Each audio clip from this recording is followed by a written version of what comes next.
Mấy anh lính Hàn Quốc này đang làm nhiệm vụ thì nhặt được một túi thức ăn do lính Mỹ làm rơi. Trong số đó có một thanh kẹo cao su thứ họ chưa từng nhìn thấy. Mọi người liền nhao nhao kéo tới bàn tán.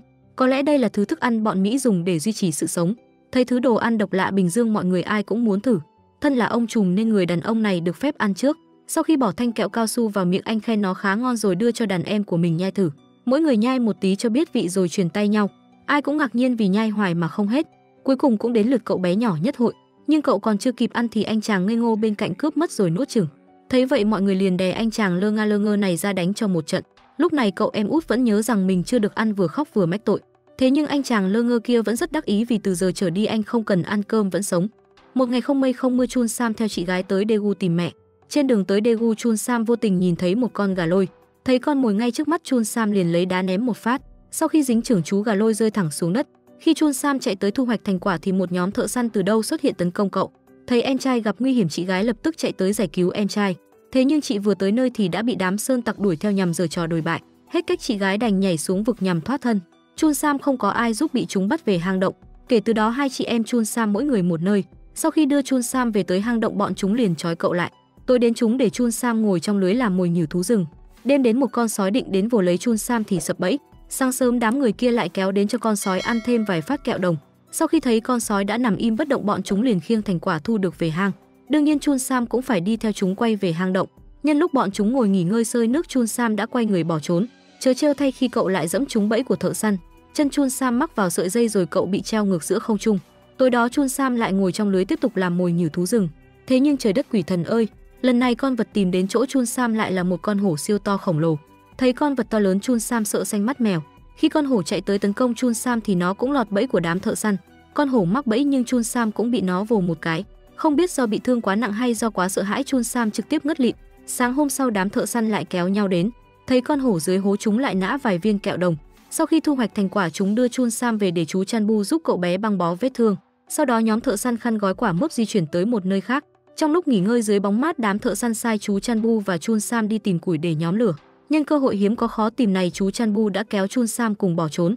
Thế nhưng hai người chưa chạy được bao xa thì đám thợ săn đã ráo riết đuổi theo. Thấy hai người trước mặt bọn chúng liền dùng súng bắn tới tấp. Cuối cùng chú Chan Bu đã ăn phải kẹo đồng của chú. Thấy vậy Chun Sam lo lắng quay lại hỏi chú có sao không. Biết không có nhiều thời gian chú Chan Bu kêu Chun Sam chạy ngay đi trước khi bị tóm. Nghe chú nói vậy Chun Sam gồng cơ đuýt thích cơ mông dùng hết sức chạy về phía trước. Chú Chan Bu đã ngã xuống nhưng bọn thợ săn vẫn không buông tha cho Chun Sam. Chúng quyết tâm phải cưỡi ngựa đuổi theo cậu bé cho bằng được. May mà Chun Sam thông minh nằm xuống rồi phủ lá cây khô lên nên mới giữ được một mạng. Chun Sam vừa đói vừa khát lê từng bước chân mệt mỏi ra khỏi khu rừng. Thấy ở phía xa xa có một chiếc tàu hỏa Chun Sam liền chạy tới đó. Chun Sam lê từng bước đi dọc đường ray. May thay lúc này trên đường ray có một ít vụn bánh mì rơi rớt. Không nghĩ nhiều Chun Sam liền nhặt chúng lên ăn ngấu nghiến. Ngoài ra Chun Sam còn may mắn nhặt được nửa quả táo. Định ăn nốt nhưng nghĩ thế nào Chun Sam lại bỏ túi để dành. Khi đang đứng tè bên hông tàu lửa Chun Sam phát hiện đầu bên kia có một cậu bé đang nhìn mình. Chun Sam không nói không rằng lẳng lặng quay người rời đi. Thế nhưng cậu bé kia lại đuổi theo Chun Sam hỏi mày là ai. Thấy cậu bé cũng nhiệt tình Chun Sam liền hỏi đường đến Daegu. Đổi lại Chun Sam sẽ cho cậu bé nửa quả táo cậu mới nhặt được. Cậu bé nói Chun Sam chỉ cần lên tàu lửa phía trước sẽ đến được Daegu. Nói đoạn cậu bé cướp quả táo trên tay Chun Sam rồi bỏ đi. Trước khi đi cậu bé còn nói tao tên Vẹt, một người khá có tiếng. Ở cái đất này không một ai là không biết tao. Theo sự chỉ dẫn của Vẹt Chun Sam đến gõ của toa tàu. Thấy một ông chú cao to xuất hiện Chun Sam liền nói ra mục đích của mình. Cháu đến đây vì cái thằng tên Vẹt nói rằng chú sẽ giúp cháu đến Daegu. Cái thằng ngốc này Daegu là đây chứ đâu. Biết bản thân đã đặt chân tới Daegu Chun Sam mừng rơi nước mắt. Khi Chun Sam đang loay hoay hỏi mấy bà thím về tung tích của mẹ mình cậu bỗng thấy Vẹt bị rượt đuổi. Không nghĩ ngợi quá nhiều Chun Sam lập tức chạy theo. Thấy không còn ai bám theo Chun Sam yêu cầu Vẹt hãy trả lại đồ cho người bị mất. Thế nhưng ai đời Vẹt chịu nghe lời cậu. Chun Sam liền đẩy Vẹt ngã sõng xoài dưới đất liên tục hỏi táo của tao đâu. Một người đàn ông bỗng từ đâu xuất hiện đạp Chun Sam một cái đau điếng. Rốt cuộc hai đứa mày có chuyện gì vậy? Thấy người đàn ông lạ mặt Vẹt liền gọi to hai tiếng ông trùm. Sau đó Chun Sam theo cái người được gọi là ông trùm về căn cứ bí mật, nơi tập trung đám trẻ ăn mày quanh Daegu. Thấy ông trùm đã về đám trẻ con liền xếp thành một hàng. Muốn được ở đây thì đám trẻ phải nộp tiền cơm mỗi ngày. Kít chuột chỉ đem về được 2 chiếc kẹo liền bị ngón chân đạp ngã lăn lóc. Người tiếp theo là Cá Trạch. Sau một ngày xin ăn trên phố Cá Trạch mang về được một nắm cơm và một đầu cá khô. Vẹt đem về được một trái bắp 1300 típ, 2 hạt bồ đề cùng nửa khúc kẹo bơ cứng. Nhờ vậy mà Vẹt được phong làm vua ăn mày. Thấy Vẹt được ông trùm trao huân chương, một người trong nhóm bỗng hỏi chẳng phải còn một chiếc nhẫn vàng sao. Nghe vậy Vẹt liền nói là cậu đã làm rơi khi va chạm xe cộ. Ông trùm đứng dậy nhẹ nhàng bảo đàn em dẫn Vẹt vào bên trong.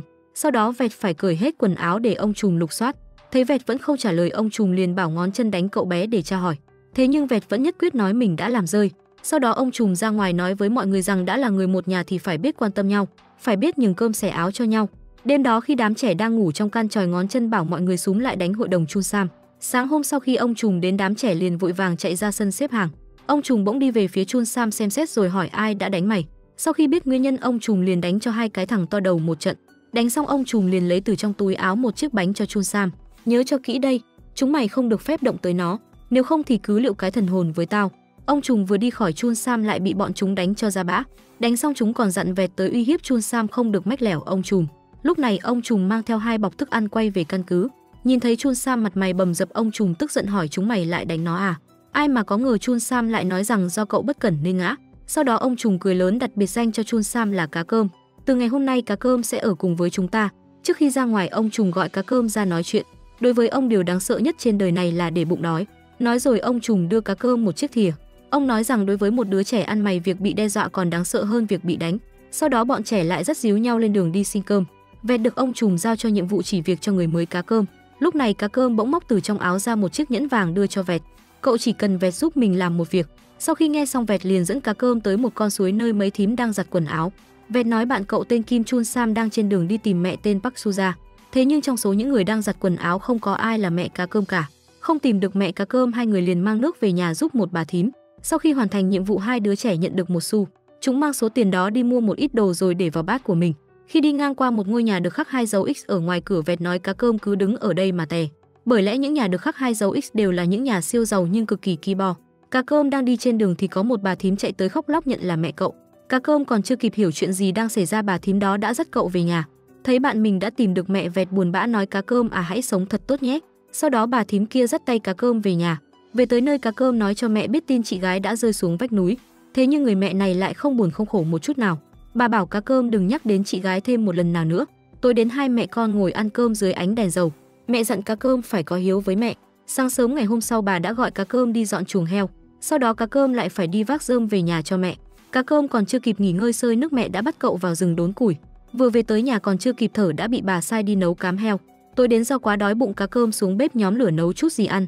Lúc này cậu phát hiện một người đàn ông chui vào phòng mẹ. Cá Cơm đứng bên ngoài nghe lén mà lòng đau như cắt. Hóa ra bà thím này không phải mẹ Cá Cơm. Bà chỉ giả làm mẹ Cá Cơm để có một người giúp việc không công mà thôi. Sáng sớm ngày hôm sau, để xác nhận những gì bản thân nghe thấy là chính xác, Cá Cơm liền hỏi mẹ về ngày sinh của mình. Bà thím ấp úng nói rằng mẹ cũng không nhớ con sinh vào mùa nào rồi bỏ đi. Cá Cơm tức giận dùng búa đập vỡ số bí ngô trong nhà. Những trái bí lành lặn còn lại Cá Cơm mang về căn cứ cho lũ trẻ ăn. Thấy Cá Cơm quay về, ai nấy đều vui mừng chạy tới hỏi han. Duy chỉ có ông trùm bước ra tát Cá Cơm một cái thật mạnh. Đã nhận mẹ rồi còn ăn cắp đồ trong nhà mẹ mang về đây làm gì? Thế nhưng Cá Cơm nói rằng bà thím đó không phải mẹ của cậu. Bà ấy chỉ muốn lợi dụng sức lao động của cậu mà thôi.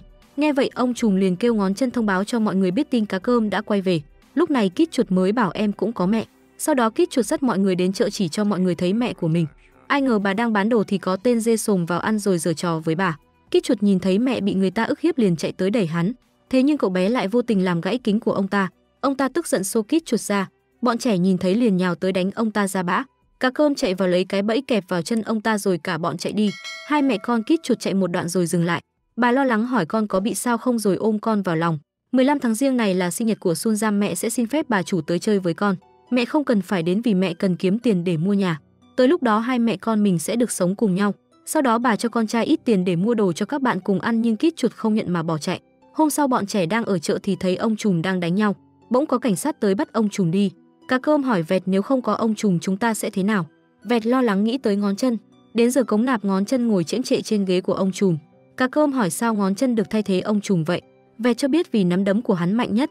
Đến lượt Kít Chuột lên cống nạp nhưng không có gì, thế là bị hắn đánh bầm dập. Hôm sau trời mưa to không ra chợ được. Cá Cơm đang ngồi chơi với Vẹt và Kít Chuột thì ngón chân bắt mọi người ra đào đất. Trong lúc đào, mọi người phát hiện có một cái hũ đựng rất nhiều tiền xu. Kít Chuột thấy liền chạy tới giành lại, bảo đó là tiền của em để dành. Ngón chân bước tới bảo đã là anh em thì người nào giữ làm của riêng sẽ bị trừng trị. Hắn tát Kít Chuột ngã xuống rồi lấy cái nồi ném vào đầu cậu bé.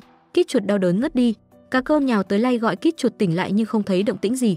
Thế là cậu cùng Vẹt cõng Kít Chuột chạy đi trong mưa. Khi hai người đứng chờ bác sĩ kiểm tra cho Kít Chuột, bỗng một đồng xu trên tay cậu bé rơi xuống. Kít Chuột đã chính thức rời bỏ cuộc đời đau khổ này. Thấy vậy Cá Cơm và Vẹt chỉ biết đứng khóc mà thôi. Sau đó Cá Cơm bỏ Kít Chuột lên xe kéo đi giữa trời mưa tầm tã. Vẹt đi theo sau xe kéo đau đớn khóc không thành tiếng. Cá Cơm kéo kít chuột đến trước mặt mẹ cậu. Bà đau đớn gọi tên con trai. Sun Giam à, như vậy là sao hả con? Sau đó bà ôm con trai vào lòng khóc lóc thảm thiết.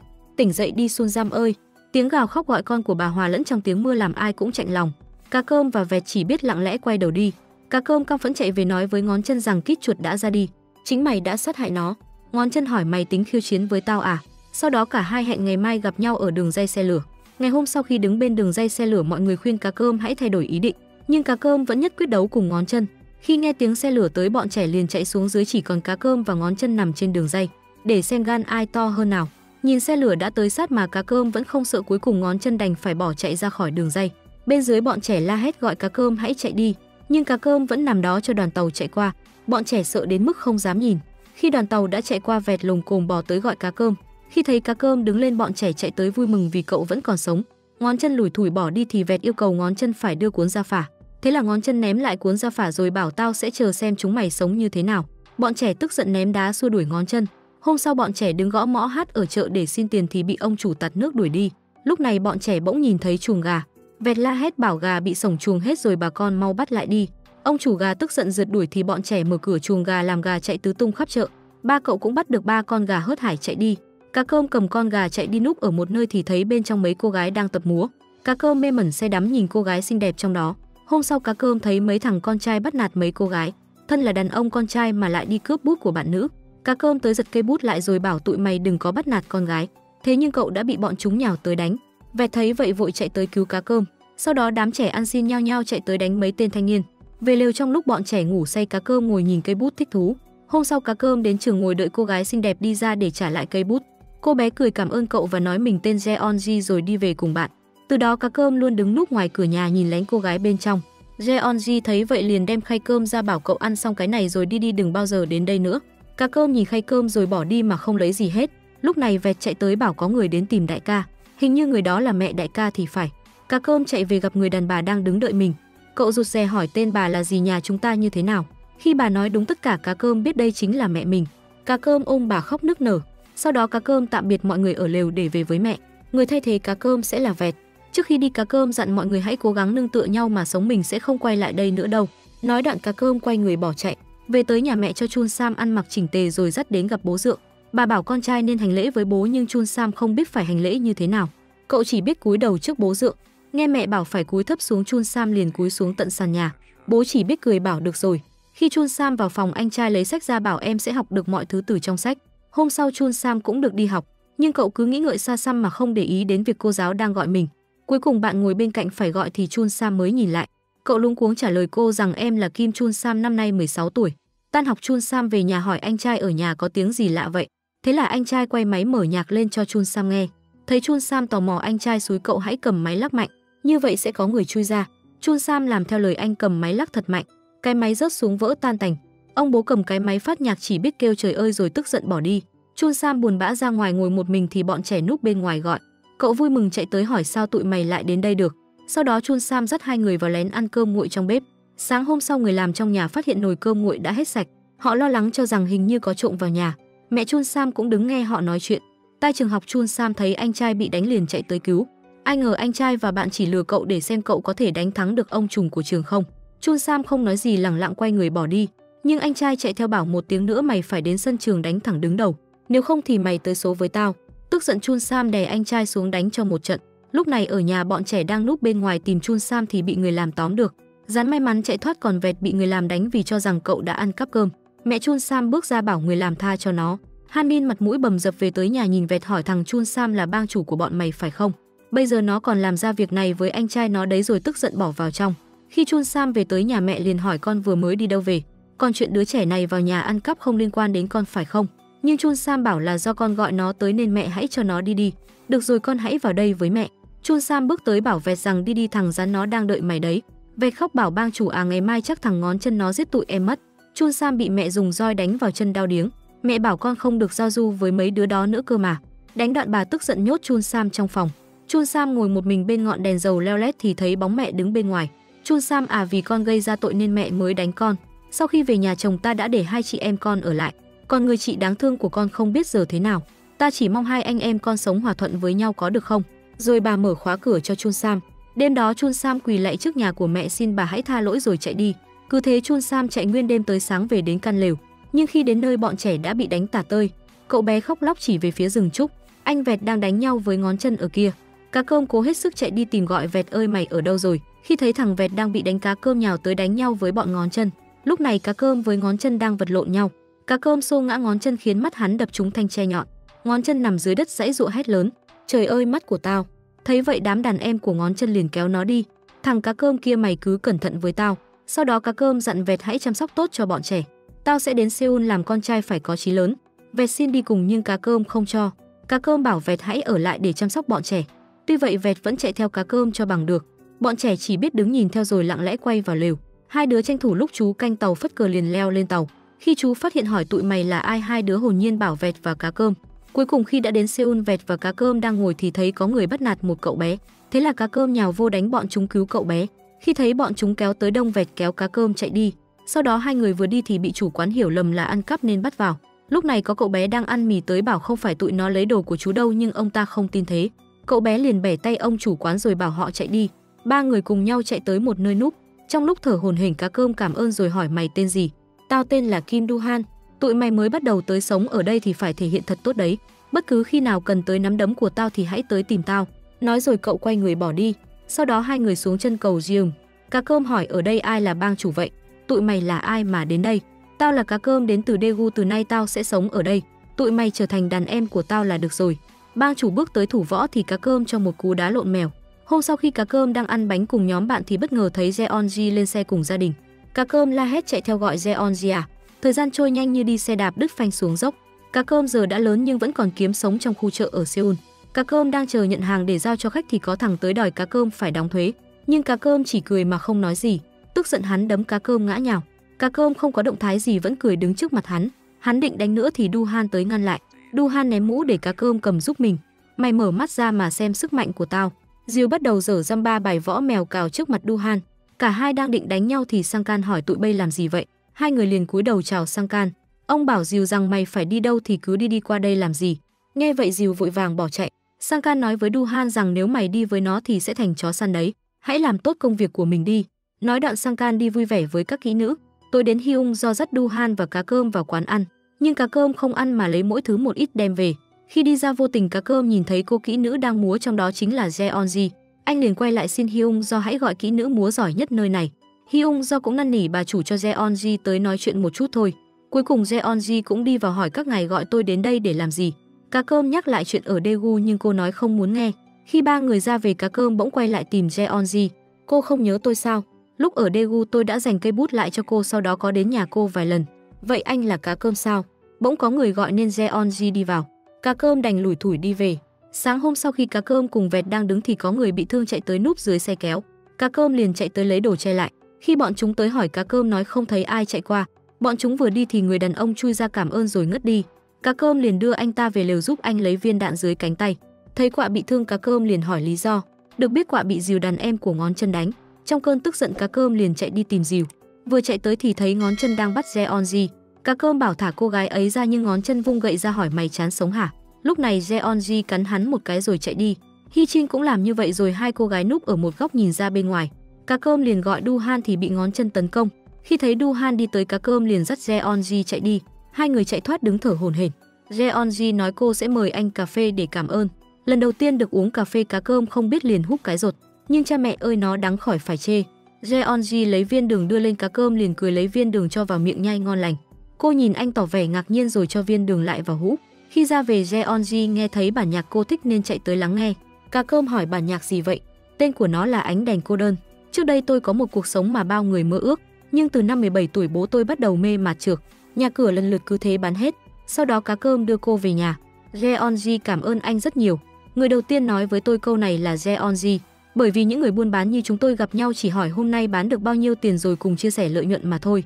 Cá Cơm hỏi lần sau anh có thể gặp em chứ, nhưng Jeonji không nói gì mà bỏ vào trong. Hôm sau người Nhật Bản đến treo cờ lên. Cá Cơm về lều hỏi Kim Pa thuộc bên nào nhưng anh ta chỉ ngồi im không nói gì. Lúc này Hà Mã về tới hỏi cậu chủ khỏe chưa? Tôi là Bin Jun, con trai của Sang Tê đây. Bỗng có người vào báo bọn tuần tra đang lùng sục ở bên ngoài. Cá Cơm bảo Hà Mã mặc áo vào rồi đi. Lúc này bọn Nhật cũng vừa tới nơi. Cá Cơm đi ra cản họ hỏi có chuyện gì vậy. Tên người Nhật tát anh một phát. Sĩ quan Nhật tụi tao ra lệnh cho lũ ăn mày tụi mày đấy. Nói đoạn hắn định đi vào bên trong. Cá Cơm bảo có người đang bệnh nên hãy cẩn thận. Người bẩn thỉu thì không sao nhưng người thường thì nhiễm lúc nào không hay. Nghe vậy hắn liền chỉ Cá Cơm vào trước. Vào trong hắn thấy mấy người nằm đó liền cho lật mặt lên. Một mùi hôi thối nồng nặc bốc ra. Đúng là một đám chuột bẩn thỉu. Nói rồi hắn bỏ ra ngoài. Khi bọn chúng đi hết Hà Mã liền lau mặt cho cậu chủ. Hóa ra bôi chút đậu tương thối cũng hiệu quả thật. Cá Cơm bảo vẹt thu xếp chỗ ở cho Kimpa. Bỗng lúc này bọn Nhật vào bắt Cá Cơm đi. Mọi người chạy theo la hét rằng thả ông trùm ra. Tao nghe nói mày là thằng ăn mày rất thông minh. Nếu mày mà nhìn thấy nó thì hãy báo cho tao biết. Nếu tôi bắt được người ông cần tìm thì sao? Tao sẽ cho mày mọi thứ mày muốn. Cá Cơm về lại lều nhìn Kimpa suy nghĩ đến những gì tên Amber nói. Tối đến Cá Cơm bảo quạ đem chút gì đó cho Kimpa ăn. Hôm sau nhóm ăn mày đến trước nhà bà Ly hát mừng tân gia. Jeonji cũng đi cùng bà Park đến tham dự. Cô đứng nhìn nhóm ăn mày đang ca hát say sưa. Jeonji bất ngờ nhìn thấy Cá Cơm cũng hát trong nhóm. Cá Cơm nhìn thấy Jeonji liền lủi thủi quay đi. Sau đó Jeonji đi tới tìm Cá Cơm. Chắc là em giận tôi lắm bởi vì tôi chỉ là một thằng ăn xin. Xin lỗi vì tôi đã nói dối em. Từ bây giờ tôi sẽ không tìm đến em nữa. Em thật sự rất giận bởi vì vốn dĩ em ghét tụi ăn mày. Em lại càng ghét bản thân mình hơn. Dù biết rõ anh là người như thế mà vẫn không thể nói không gặp anh nữa. Giờ thứ em cần không phải là tiền hay một người đàn ông giàu có. Cá Cơm nghe vui trong lòng bảo em có thể nói lại cho anh nghe được không? Jeonji nói em không muốn rồi cười bỏ đi. Cá Cơm đến nhà sách tìm sách thơ của Lee Sang rồi quay về đưa cho Kimpa đọc nghe thử. Cá Cơm bảo tôi mua để tặng cho một cô gái. Bỗng có người báo có chuyện lớn rồi. Nghe xong Cá Cơm liền chạy tới cửa hàng Hyung do hỏi có chuyện gì. Hyung do cho biết Thành kiến nghị cho đàn em đến quậy. Đương nhiên anh cũng đã cho người ghi lại thiệt hại để đòi bồi thường. Tôi đến Hyung do ném tờ giấy xuống bàn bảo tất cả 120 won. Cá Cơm nói với Du-han rằng nó biết Hyung do là bạn mày mà vẫn làm thế là nó muốn chiếm khu này đó. Nhưng Du-han không tin bảo sao chúng dám làm thế rồi bực bội bỏ đi. Sáng hôm sau Cá Cơm dùng muối để chà răng rửa mặt sạch sẽ rồi còn soi gương. Sau đó Cá Cơm gọi quạ tới hỏi cái áo mày ăn cắp lúc trước đâu cho tao mượn. Cuối cùng Cá Cơm đến cửa hàng Hyung do lấy một quả quýt còn thêm mượn 10 won. Cá Cơm đem đến cho Jeonji quả quýt còn mời cô đi uống cà phê. Khi hai người đang đi thì thằng Ruồi nhìn thấy lén chạy theo rình. Vào quán Cá Cơm tặng cho Jeonji quyển sách. Cô cảm thấy rất vui. Cá Cơm còn bảo anh thấy trong quyển sách có hình con quạ. Tại sao không phải là hình chim cú mèo nhỉ? Jeonji nghe chỉ biết nhìn Cá Cơm bằng ánh mắt ái ngại. Sau đó hai người về lại quán thì thấy mọi người khóc chạy ra. Lúc này Du-han đang chuẩn bị đánh nhau với Ban Sung. Khi hai người lao vào đánh nhau, Ban Sung đã bị Du-han đá một phát té nhào. Bọn đàn em lập tức chạy tới đỡ Ban Sung đứng lên. Du-han bước tới cúi đầu xin lỗi Ban Sung. Đó không phải là cách hành xử của kẻ thắng cuộc. Nói đoạn Ban Sung quay người bỏ đi. Tối đến mọi người tập trung ở quán bar uống rượu nói cười vui vẻ. Cá Cơm đứng lên vào nhà vệ sinh thì thấy ngón chân. Lần trước tao không chào mày một cách tử tế được. Tao chỉ cần nhìn mày thôi là mối thù ngày xưa lại sôi lên sùng sục. Nhưng bây giờ tao như một con chim bị bỏ rơi khi Kim Du-han trở thành trụ cột của cái đất này. Vốn dĩ chúng ta nên thành đồng bọn từ lâu rồi. Cá Cơm đưa đồng xu lên hỏi mày biết cái này là gì không? Trong khoảnh khắc cuối cùng thằng Kít Chuột vẫn nắm chặt nó trong tay. Nó nói là kiếm tiền để sống cùng với mẹ. Vì vậy tao sẽ không bao giờ để cái kết của Kít Chuột lặp lại bởi cái thằng như mày. Nếu mày tiếp tục đào bới quá khứ thì cái mày có chỉ là những mảnh xương vỡ. Sau đó Cá Cơm về đánh Ruồi một trận vì cái tội ăn cắp rồi phạt không cho vào trong ngủ. Sáng hôm sau quạ ra thấy hỏi hôm qua mày làm gì sai à? Ông trùm phát hiện em ăn cắp nên bị phạt. Ông trùm đã nói không được ăn trộm còn gì. Tại em đang cần tiền nên mới làm vậy. Sau đó Ruồi lấy ra chiếc gương tặng cho quạ. Ruồi khuyên quạ hãy đi làm kỹ nữ. Biết đâu làm kỹ nữ ông trùm sẽ điên lên vì chị. Lúc này Cá Cơm đang ăn sáng cùng vẹt. Cá Cơm bảo việc ăn cắp như là lương tâm bị đánh mất trong túi người khác vậy. Cho nên mày đừng để lương tâm của mày bị rơi vào túi người khác. Bây giờ không phải lúc nói về lương tâm. Vì hẹn hò với cô ấy mày đã thay đổi nhiều rồi. Vẹt à, không có lúc nào tao không nghĩ đến cô ấy. Trong khi đó ở lều chân của quạ bị nhiễm trùng rất nặng. Thấy vậy Hà Mã cùng Chân Đất đã chạy vào bệnh viện tìm cách trộm thuốc. Ai ngờ đi vào đúng phòng thay đồ làm y tá hốt hoảng la hét. Tiếp theo họ mò vào trúng phòng phẫu thuật làm hai người vô cùng sợ hãi. Bỗng lúc này họ thấy mấy tên người Nhật đi ra. Hà Mã nghĩ không lẽ cô gái đó vẫn còn sống. Hà Mã liền về báo cho Kimpa biết tin Min Jae vẫn còn sống đang ở bệnh viện. Lúc này Cá Cơm đang ngồi bàn công việc với Du-han và Hyung do thì Ban Sung đi vào. Hắn nói mình sẽ đi Mãn Châu. Du-han bảo ở đây làm ăn ngon hơn sao phải đến Mãn Châu. Ban Sung không nói lời nào lặng lẽ quay người bỏ đi. Bỗng Chân Đất chạy tới nói ông trùm về nhà ngay vì Kimpa có việc gấp cần giải quyết. Về nhà mọi người tập trung bàn cách cứu Min Jae. Kimpa nói chúng tôi đã hẹn sau khi ám sát được sĩ quan Unmo thì sẽ đến Thượng Hải vào ngày mai. Nếu các anh giúp tôi cứu Min Jae tôi hứa sẽ cho các anh 3 triệu won. Nó đáng giá bằng 30 bao gạo trắng. Hôm sau Kimpa nhét tờ giấy vào quyển sổ rồi bảo Hà Mã chuyển cái này cho cô Park Suja. Hà Mã liền đến kỹ viện hỏi gặp người tên Park Suja. Jeonji nói cô ấy hiện giờ không có ở đây, ngày mai hãy đến. Bên này Kimpa đang chỉ cho mọi người sơ đồ bệnh viện. Về sẽ giả làm bác sĩ đẩy Min Jae tới phòng cấp cứu, còn Kimpa sẽ giả làm xác chết. Cá Cơm bảo Vẹt và Gấu Trúc lo sửa xe đẩy. Rồi và Quạ thì lo công việc ở trong nhà. Lúc này Hà Mã mang theo khuôn mặt lo lắng về thì Kim Pa chạy theo hỏi. Ai ngờ quyển sách rơi ra. Lúc này Kim Pa mới biết Hà Mã không gặp được cô Park nên không có tiền. Tuy vậy Cá Cơm vẫn quyết định giúp Kim Pa cứu Min Jae. Mọi người bắt đầu tập trung để chuẩn bị cho công cuộc giải cứu ngày mai. Sau khi hoàn thành xong mọi người lên đường. Ở nhà chỉ còn lại Quạ và Ruồi. Trong khi đó Min Jae ở phòng bệnh lấy ra một nắm thuốc để kết thúc cuộc đời. Nhưng vừa lúc y tá vào phát hiện liền bảo lính canh gọi bác sĩ. Bên ngoài bệnh viện mọi người vừa kéo xe vào. Khi đã vào bên trong, Cá Cơm đẩy Kim Pa đi và đồng thời bác sĩ cũng đẩy băng ca Min Jae đi qua. Ai ngờ khi đang đẩy Kim Pa đi thì bác sĩ gọi bảo hãy đẩy vào phòng phẫu thuật. Thế là Cá Cơm đành đẩy Kim Pa quay lại theo lời bác sĩ. Sau đó hai người ra ngoài ngồi đợi. Còn ở đây Vẹt và Chân Đất đang tìm áo bác sĩ mặc vào. Khi hai người đã mặc xong đồ bác sĩ đi ra liền mò tới phòng bệnh của Min Jae. Vừa vào phòng họ liền tóm lấy cô gái nằm trên đó rồi cõng đi. Trên đường đi họ gặp ông Trùm và Hà Mã đang ngồi đợi. Sau đó họ nhanh chóng cho cô gái lên băng ca, Trùm lại đưa ra ngoài. Trong khi đó Min Jae sau khi cấp cứu xong đã được đẩy về lại phòng. Cá Cơm đứng bên ngoài phòng lén nhìn vào. Lúc này bác sĩ thực tập đang chuẩn bị mổ tử thi. Bất ngờ Kim Pa mở mắt ra ngồi dậy làm anh ta hết hồn ngất xỉu. Sau đó Kim Pa mặc đồ bác sĩ ra ngoài cùng Cá Cơm. Mọi người đang đứng bên ngoài đợi. Bỗng Kim Pa chạy ra phát hiện người này không phải Min Jae. Cá Cơm quyết định quay lại lần nữa. Anh phân công Kim Pa và Vẹt sẽ đi theo tao. Tao và Kim Pa sẽ vào trực tiếp đưa Min Jae ra ngoài, còn Vẹt canh gác y tá. Mấy người còn lại ở đây canh cô gái này. Hai người mặc đồ bác sĩ vào trong. Lúc này tên canh gác đang ngủ gục. Họ lẻn vào phòng nhìn thấy Min Jae nằm đó. Kim Pa nắm tay cô thì tên canh gác vào. Anh nhanh trí liền bảo thân nhiệt của Min Jae lại xuống thấp nên đưa vào phòng cấp cứu. Vẹt đứng bên ngoài phòng y tá suy nghĩ hồi lâu. Cậu quyết định xông vào giả vờ co giật dữ dội. Hai nữ y tá hốt hoảng bảo nhau gọi bác sĩ. Bên ngoài Kim Pa và Cá Cơm cũng vừa đẩy Min Jae vào tới phòng cấp cứu. Lúc này hai y tá đang mải lo lấy thuốc tiêm cho Vẹt. Nhân cơ hội Kim Pa và Cá Cơm đã bế Min Jae chạy ra ngoài. Sau đó mọi người cùng kéo họ về. Lúc này Vẹt cũng lẹt tẹt ra tới. Khi đã về đến lều, Kim Pa cảm ơn Cá Cơm rồi bế Min Jae vào trong. Lúc này Ruồi ra báo cho Cá Cơm biết tin chị Quạ đã đi đến kỹ viện. Trong khi đó Quạ mò vào phòng trong kỹ viện uống rượu say rồi nằm ngủ. Bên ngoài tên sĩ quan Nhật Unmo đang cưỡng hôn Jeonji nhưng bị cô xô ngã. Hắn tức giận cho cô cái bạt tai rồi lại tiếp tục ôm cô. Cá Cơm vừa tới kỹ viện nghe thấy tiếng la liền xông vào. Unmo lập tức rút súng ra đe dọa. Cá Cơm vẫn không sợ mà trợn mắt bước tới dù hắn yêu cầu đứng lại. Khi hắn nổ súng cũng là lúc Cá Cơm bay lên đá một phát làm cây súng văng ra. Người trong kỹ viện đều chạy ra la hét. Đồng bọn của Unmo tới đánh Cá Cơm cũng bị anh đá bật gọng. Jeonji khóc lóc bảo anh mau chạy đi. Cá Cơm ôm cô bảo ai dám động tới em anh sẽ giết nó. Lúc này bọn tay sai của tên Unmo cũng chạy tới. Thấy vậy Cá Cơm liền bật rào chạy đi. Cá Cơm đến câu lạc bộ nói với Châu Chấu là anh vừa đánh nhau với thằng Nhật. Sau đó Cá Cơm lên sân khấu đứng trước micro hát một mình. Tại căn lều Min Jae đã tỉnh dậy hỏi đây là đâu. Kim Pa cho biết họ đang ở dưới chân cầu Jeom. Đây là nơi ở của những người ăn mày. Sau khi vào phòng, Jeonji phát hiện sự tồn tại của Quạ. Cô nhẹ nhàng hỏi có phải em đã đói bụng rồi không. Jeonji đưa Quạ đen hộp bánh bảo cô bé hãy mang theo mà ăn. Nhưng Quạ hất văng hộp bánh rồi bỏ chạy. Ra ngoài Quạ khóc nghĩ một cô gái đẹp như vậy chắc bang chủ sẽ yêu say đắm cho mà xem. Khi về đến lều Quạ thấy Hà Mã đang gật gù đợi cô. Quạ hỏi Hà Mã tại sao lại thích một người xấu như tôi. Anh không biết nhưng mỗi ngày thấy em cứ đưa mắt nhìn về bang chủ là anh không chịu nổi. Tôi có thể nhịn đói mà vẫn sống nhưng không nghĩ tới một ngày bang chủ tôi sẽ ngỏm củ tỏi. Tôi sẽ không để cho bang chủ đến với cô ta đâu. Sáng hôm sau Châu Chấu đến làm thì thấy cảnh sát. Hắn lập tức chạy về quán bar báo với bang chủ. Cậu nói chỗ này không an toàn, bang chủ nên đi chỗ khác. Hyung do đang ở cửa hàng thì bị cảnh sát bắt đi. Cảnh sát còn tới bắt luôn Du-han. Về đồn chúng tra tấn hai người hỏi nơi ẩn nấp của Cá Cơm.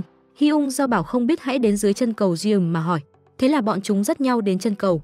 Hyung do và Du-han cũng được thả ra. Hyung do nói giờ phải tìm cho ra Cá Cơm trước khi bọn chúng tìm thấy.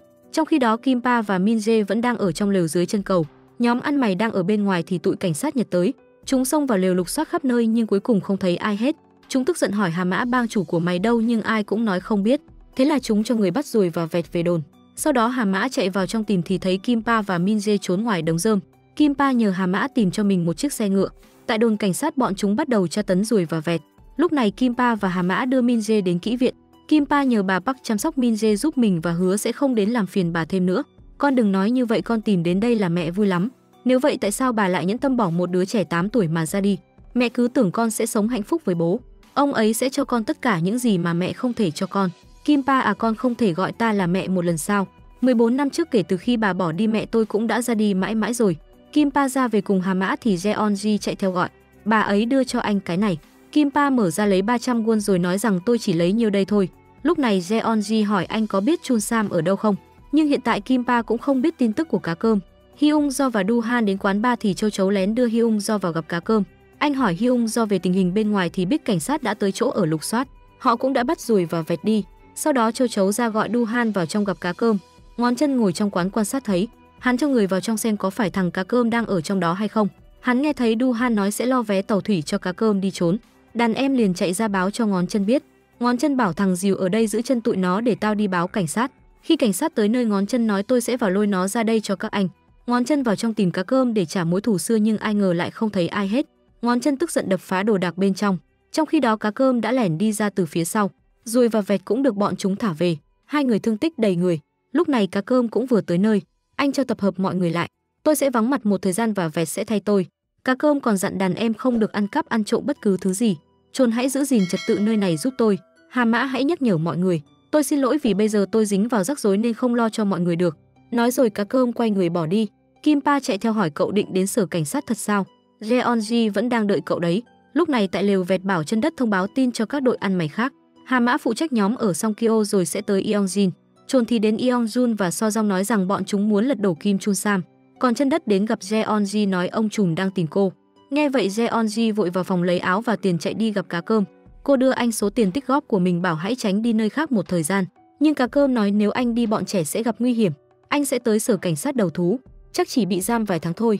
Jeonji khóc ôm Cá Cơm vì cô không đồng ý cho anh đi tù. Anh đã sống trong xã hội hạ lưu không ánh nắng mặt trời, nhưng giờ đối với anh kể cả ngày hay đêm cũng là mặt trời rực rỡ. Hôm sau Cá Cơm đến sở cảnh sát, tất cả các nhóm ăn mày cũng tập trung đến sở cảnh sát. Khi Cá Cơm bước vào đồn, những người ăn mày đứng bên ngoài hát tạm biệt anh. Vào trong chúng bắt đầu dùng roi quất khiến Cá Cơm đau đớn ngất đi. Bỗng bên ngoài có người ném đá làm kính vỡ, thế là bọn chúng cho người ra đánh nhau với nhóm ăn mày. Hai bên đánh nhau loạn xạ, đá được ném tới tấp vào đồn.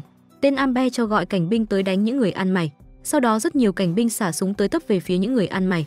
Bên ngoài cảnh tượng vô cùng hỗn loạn, những người ăn mày bị chúng đánh và bắn rất tàn nhẫn. Khi Cá Cơm bị tên Mắt Kiếng tạt nước tỉnh lại thì tên Ambe vào ra lệnh đánh tiếp.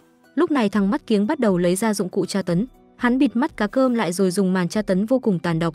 Sau đó hắn tháo dây xích rồi bỏ đi. Cá Cơm đau đớn nằm sõng xoài dưới sàn rồi ngất lịm. Sau đó Cá Cơm được bọn chúng kéo vào nhà giam. Lúc này Jeonji tới thăm Cá Cơm thì được biết 3 ngày nữa anh sẽ bị đưa tới đảo. Jeonji nhìn Cá Cơm mà nước mắt đầm đìa.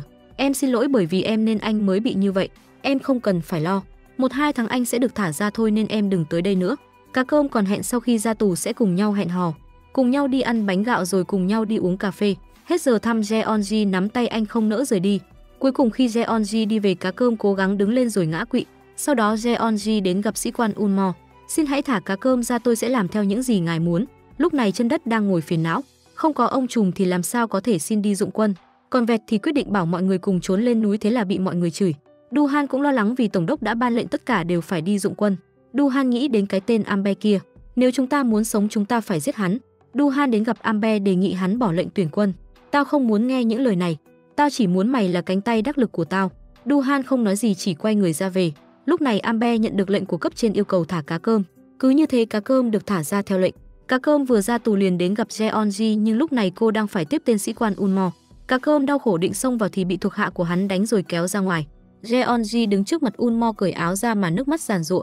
Hắn nhìn cô rồi hỏi vì sao em khóc. Jeonji không nói gì mà đẩy ngã hắn rồi bỏ chạy. Bạn cô chạy ra nói hồi nãy Chun Sam có tới đây nhưng anh ấy đã đi rồi. Jeonji chạy ra ngoài tìm Chun Sam nhưng không thấy anh đâu. Cô khuỵu xuống khóc nức nở. Trong căn lều một điếu thuốc mọi người truyền tay nhau hút. Bỗng bên ngoài có tiếng thông báo bang chủ trở về. Ai ai cũng mừng rỡ chạy ra đón Cá Cơm. Hôm sau Jeonji đến căn lều dưới chân cầu. Cô vào trong nhìn thấy Cá Cơm bị thương nằm đó. Thấy cô đến mọi người đều biết ý đi ra ngoài. Jeonji ngồi xuống bên Cá Cơm. Xin lỗi anh, vì em mà anh đã phải chịu khổ như thế này. Cô đề nghị anh cùng mình rời khỏi đây đến Jesan. Cá Cơm có thể làm tất cả vì Jeonji nhưng bây giờ anh không thể đi được, bởi vì anh còn có một gia đình. Những đứa trẻ này không thể không có anh. Dù có ngỏm củ tỏi họ cũng sẽ ngỏm củ tỏi cùng nhau. Đi nhập ngũ cũng phải đi cùng nhau. Không khuyên được Cá Cơm, Jeonji đành ra về. Đứng nhìn mọi người ăn uống kham khổ, Jeonji không khỏi đau lòng. Lúc này có người đến đưa thư gọi nhập ngũ lần 2. Mọi người đem vào trong chờ ý kiến của bang chủ. Kim Pa bảo nếu chúng ta vào hầm mỏ làm việc có thể được miễn nhập ngũ. Cá Cơm đến nói với Du Han rằng phải tìm cách có được giấy làm việc trong hầm mỏ. Nhưng Du Han nói làm sao có tiền mà lo chứ. Cá Cơm đề nghị tới hỏi Hyung Do xem sao. Nhưng Hyung Do nói tao làm gì có nhiều tiền như vậy. Mày hãy cứu tụi nhỏ ở nhà tao đi, tao xin mày đó. Mày phải nhờ người nào có khả năng chứ. Sau đó Cá Cơm và Vẹt lủi thủi đi về lều. Cá Cơm bảo này Kim Pa, cậu là người có học, tôi muốn hỏi cậu một câu. Bọn Nhật Bản là gì mà chúng có quyền bắt chúng ta đi nhập ngũ chứ? Tại sao chúng ta phải phục dịch cho bọn quân Việt? Nhưng Kim Pa chỉ biết lặng im không nói gì. Sau đó cá cơm gọi Ruồi tới ngồi bên cạnh. Ruồi à, nếu anh gặp chuyện không may em phải thay anh lo cho các em đấy. Anh đừng lo, sau này em sẽ cố gắng chăm chỉ. Hôm sau Kim Pa đến gặp Min Jae hỏi em định đi đâu. Em đi cùng với Min Jan đến Sangha. Anh có đi cùng với em không? Không được, anh còn phải giúp những người ăn mày ở lều. Nói rồi hai người qua phòng mẹ. Kim Pa xin bà chuẩn bị một ít tiền cho Min Jae đến Sangha và xin thêm 500.000 won để giúp những người ăn mày. Bà hứa sẽ đưa tiền cho con trai nhưng xin con hãy rời khỏi đây. Mẹ đừng bắt con làm những gì con không thích. Nói rồi Kim Pa đùng đùng bỏ đi. Cá cơm bảo vẹt cùng mình đến gặp thằng Ngón Chân. Hai người đến nơi ở của Ngón Chân. Cá cơm xin Ngón Chân hãy cứu bọn trẻ nhà tao. Nếu chúng đi nhập ngũ thì chỉ có ngỏm củ tỏi mà thôi. Chuyện của anh em nhà mày có liên quan gì đến tao? Tao biết mày chính là người lập danh sách. Nguyện vọng của mày là muốn lấy đi mắt của tao đúng không? Tao sẽ làm theo những gì mày muốn. Nhưng tao muốn mày và bọn đàn em của mày tất cả đều phải đi chầu Diêm Vương. Dù chỉ một tên còn sống tao cũng không thấy thoải mái. Cá cơm tức giận định nhào tới cho hắn một trận nhưng vẹt ngăn lại. Bên này bà Park gọi Hyung Do đến đưa cho anh một số tiền để mua hầm mỏ cứu bọn trẻ ăn mày. Sau đó Hyung Do gặp Du Han và cá cơm báo tin mọi người không cần phải đi nhập ngũ nữa. Tất cả mọi việc đã được giải quyết, giờ chỉ còn đưa tiền nữa là xong. Hyung Do sẽ lên danh sách những người làm ở hầm mỏ và chứng minh được việc thu mua khoáng sản.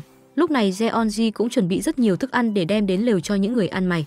Sau đó Jeonji và Hichin đem thức ăn đến cho họ. Hichin còn đứng hát cho mọi người nghe. Lâu lâu được một bữa ăn ngon, bọn ăn mày tập trung ăn ngấu nghiến. Khi cá cơm bảo mọi người cùng hát một bài, bọn họ vừa ăn vừa hát cho vừa lòng bang chủ. Cá cơm nói bọn họ hát không đàng hoàng tí nào. Mọi người cùng biện hộ đang gặm gà thì làm sao mà hát được. Jeonji không thấy Quạ bên ngoài nên đem thức ăn và bộ đồ vào lều cho cô. Quạ liền thay đồ Jeonji tặng bước ra. Bọn ăn mày lần đầu thấy Quạ ăn mặc đẹp ai cũng bất ngờ. Hà Mã lo lắng chạy tới bắt cô thay ra, vì mặc đẹp như thế sợ có người chạy theo.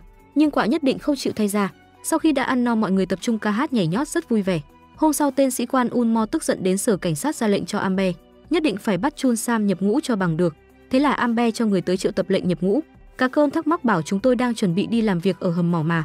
Thế nhưng hắn vẫn cho người bắt cá cơm và Hà Mã đi. Khi đến ga tàu lửa, cá cơm vẫn luôn miệng nói các anh đã bắt nhầm người rồi. Bỗng có tiếng súng vang lên, một người đã gục ngã. Thấy vậy cá cơm đành phải lên tàu theo lệnh của đám lính Nhật. Hà Mã khóc than vì chưa kịp nói lời nào với Quạ.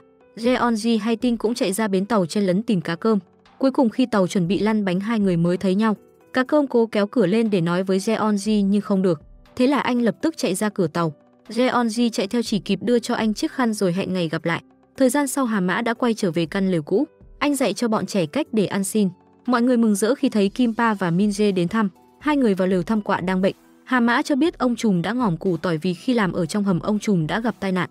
Quạ lớn tiếng bảo Hà Mã đừng kể nữa, trở về một mình đáng tự hào làm sao. Mọi người ngồi bên ngoài cũng rất buồn khi nghe tin cá cơm đã ngỏm. Hôm sau tại chợ họ đọc tên những người lính được thả về, trong đó có Chun Sam. Anh bước xuống nhìn mọi thứ xung quanh có vẻ thay đổi nhiều rồi quay về lều.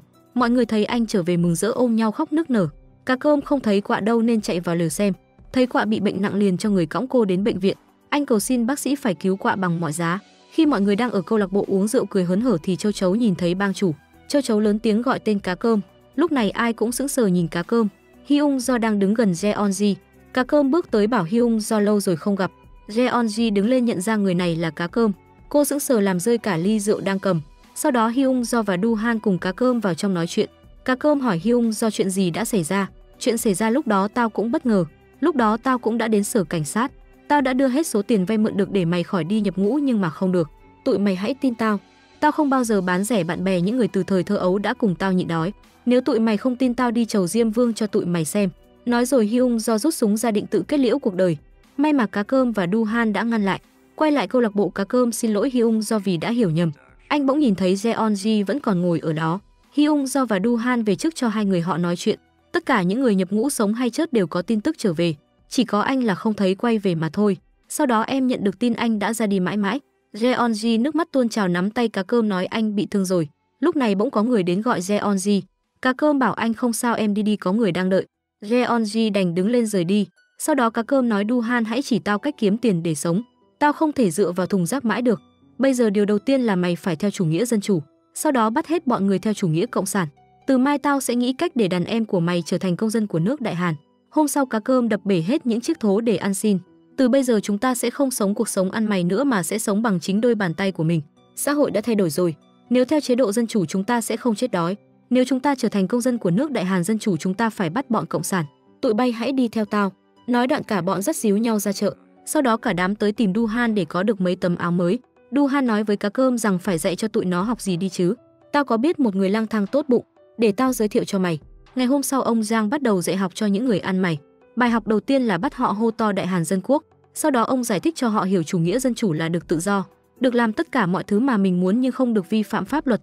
Nhưng bọn cộng sản cho rằng chủ nghĩa dân chủ là xấu xa. Sau khi được chỉ dạy, bọn ăn mày bắt đầu cầm gậy gộc đi tìm cộng sản. Khi họ vào trong một công xưởng cá cơm ra lệnh cho Hà Mã và Trồn dẫn đường, nhất định phải bắt cho bằng được cộng sản.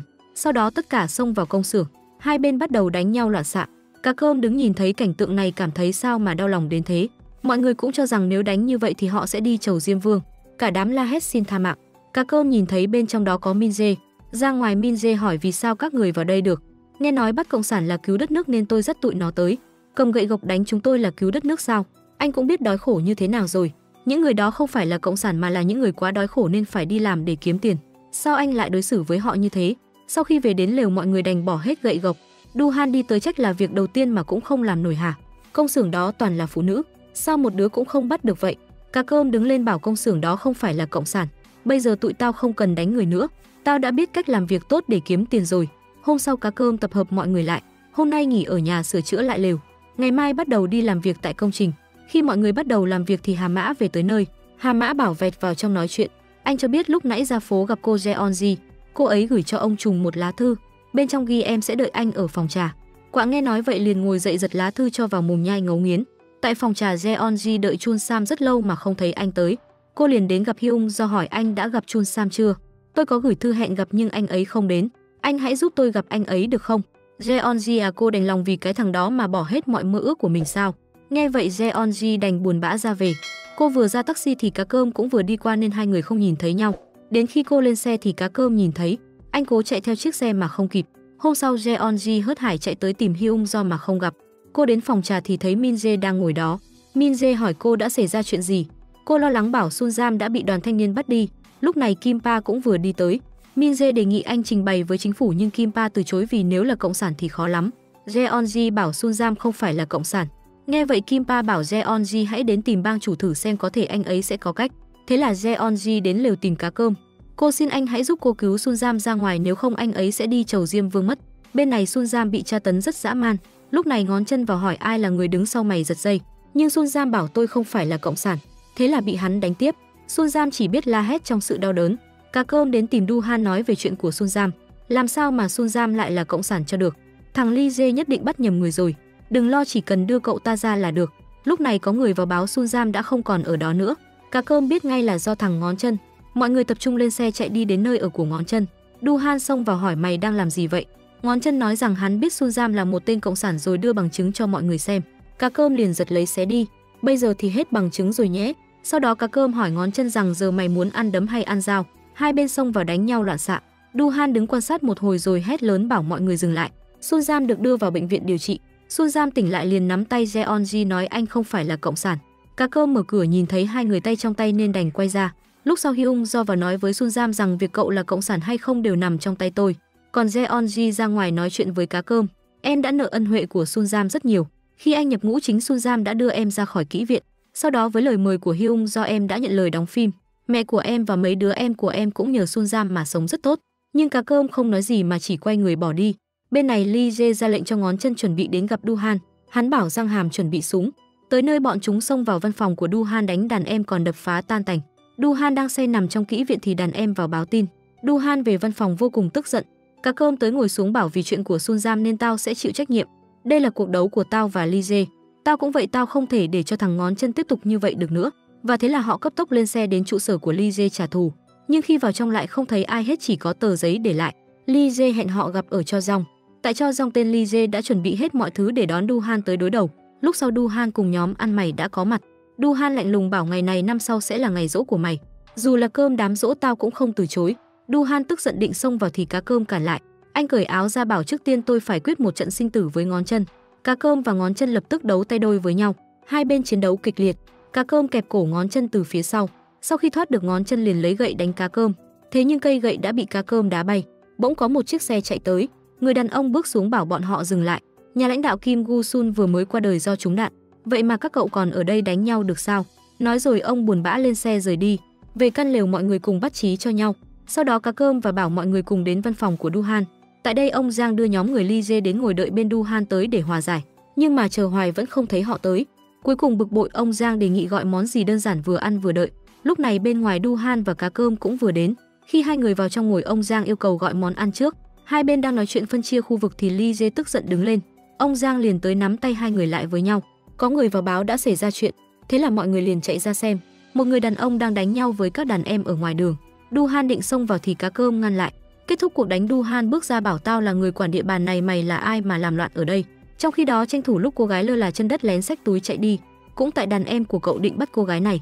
Nghe vậy Du Han đành xin lỗi và nói tôi là Du Han. Ông ta nói tôi là Sang Ha rồi bỏ đi. Chân đất đang cố gắng mở túi ra thì bị bọn Dìu phát hiện lấy đi. Cùng lúc đó có một nhóm người kéo tới đập phá căn lều. Họ nói họ làm vậy để xây bệnh viện. Cá cơm vừa về tới nơi thấy vậy liền xông vào hỏi tụi mày làm gì vậy hả? Tao làm theo chỉ thị của thành phố phá bỏ toàn bộ nơi này để xây bệnh viện. Nếu tụi mày ngăn cản tao sẽ gọi cảnh sát. Sau khi đuổi hết bọn chúng đi, cá cơm thấy Quạ Ho liền hỏi thăm. Chạy tới nơi thì thấy Quạ Ho ra máu. Mọi người lo lắng cõng Quạ chạy vào bệnh viện. Lúc này Min Jae cũng đang ở bệnh viện. Thấy tình hình hỗn loạn, Min Jae liền chạy đến hỏi thăm. Y tá nói rằng lần trước bọn họ tới đây khám bệnh cũng không trả tiền. Chuyện đó tính sau, lo cứu người trước đã. Sau đó cô bảo mọi người ra ngoài đợi cho y tá làm việc. Bỗng cá cơm nhìn thấy Jeonji, nhưng hai người chỉ nhìn nhau rồi Jeonji vào phòng. Cá cơm cảm ơn Min Jae đã giúp đỡ họ. Y tá nói với Hà Mã rằng ngày mai mà không có tiền thì không xong đâu. Cá cơm đến cục thanh tra thành phố. Người đứng đầu giới thiệu ông ta tên Kim Jong Si, trưởng phòng thanh tra thành phố. Tôi đã nhận được chỉ thị của cấp trên.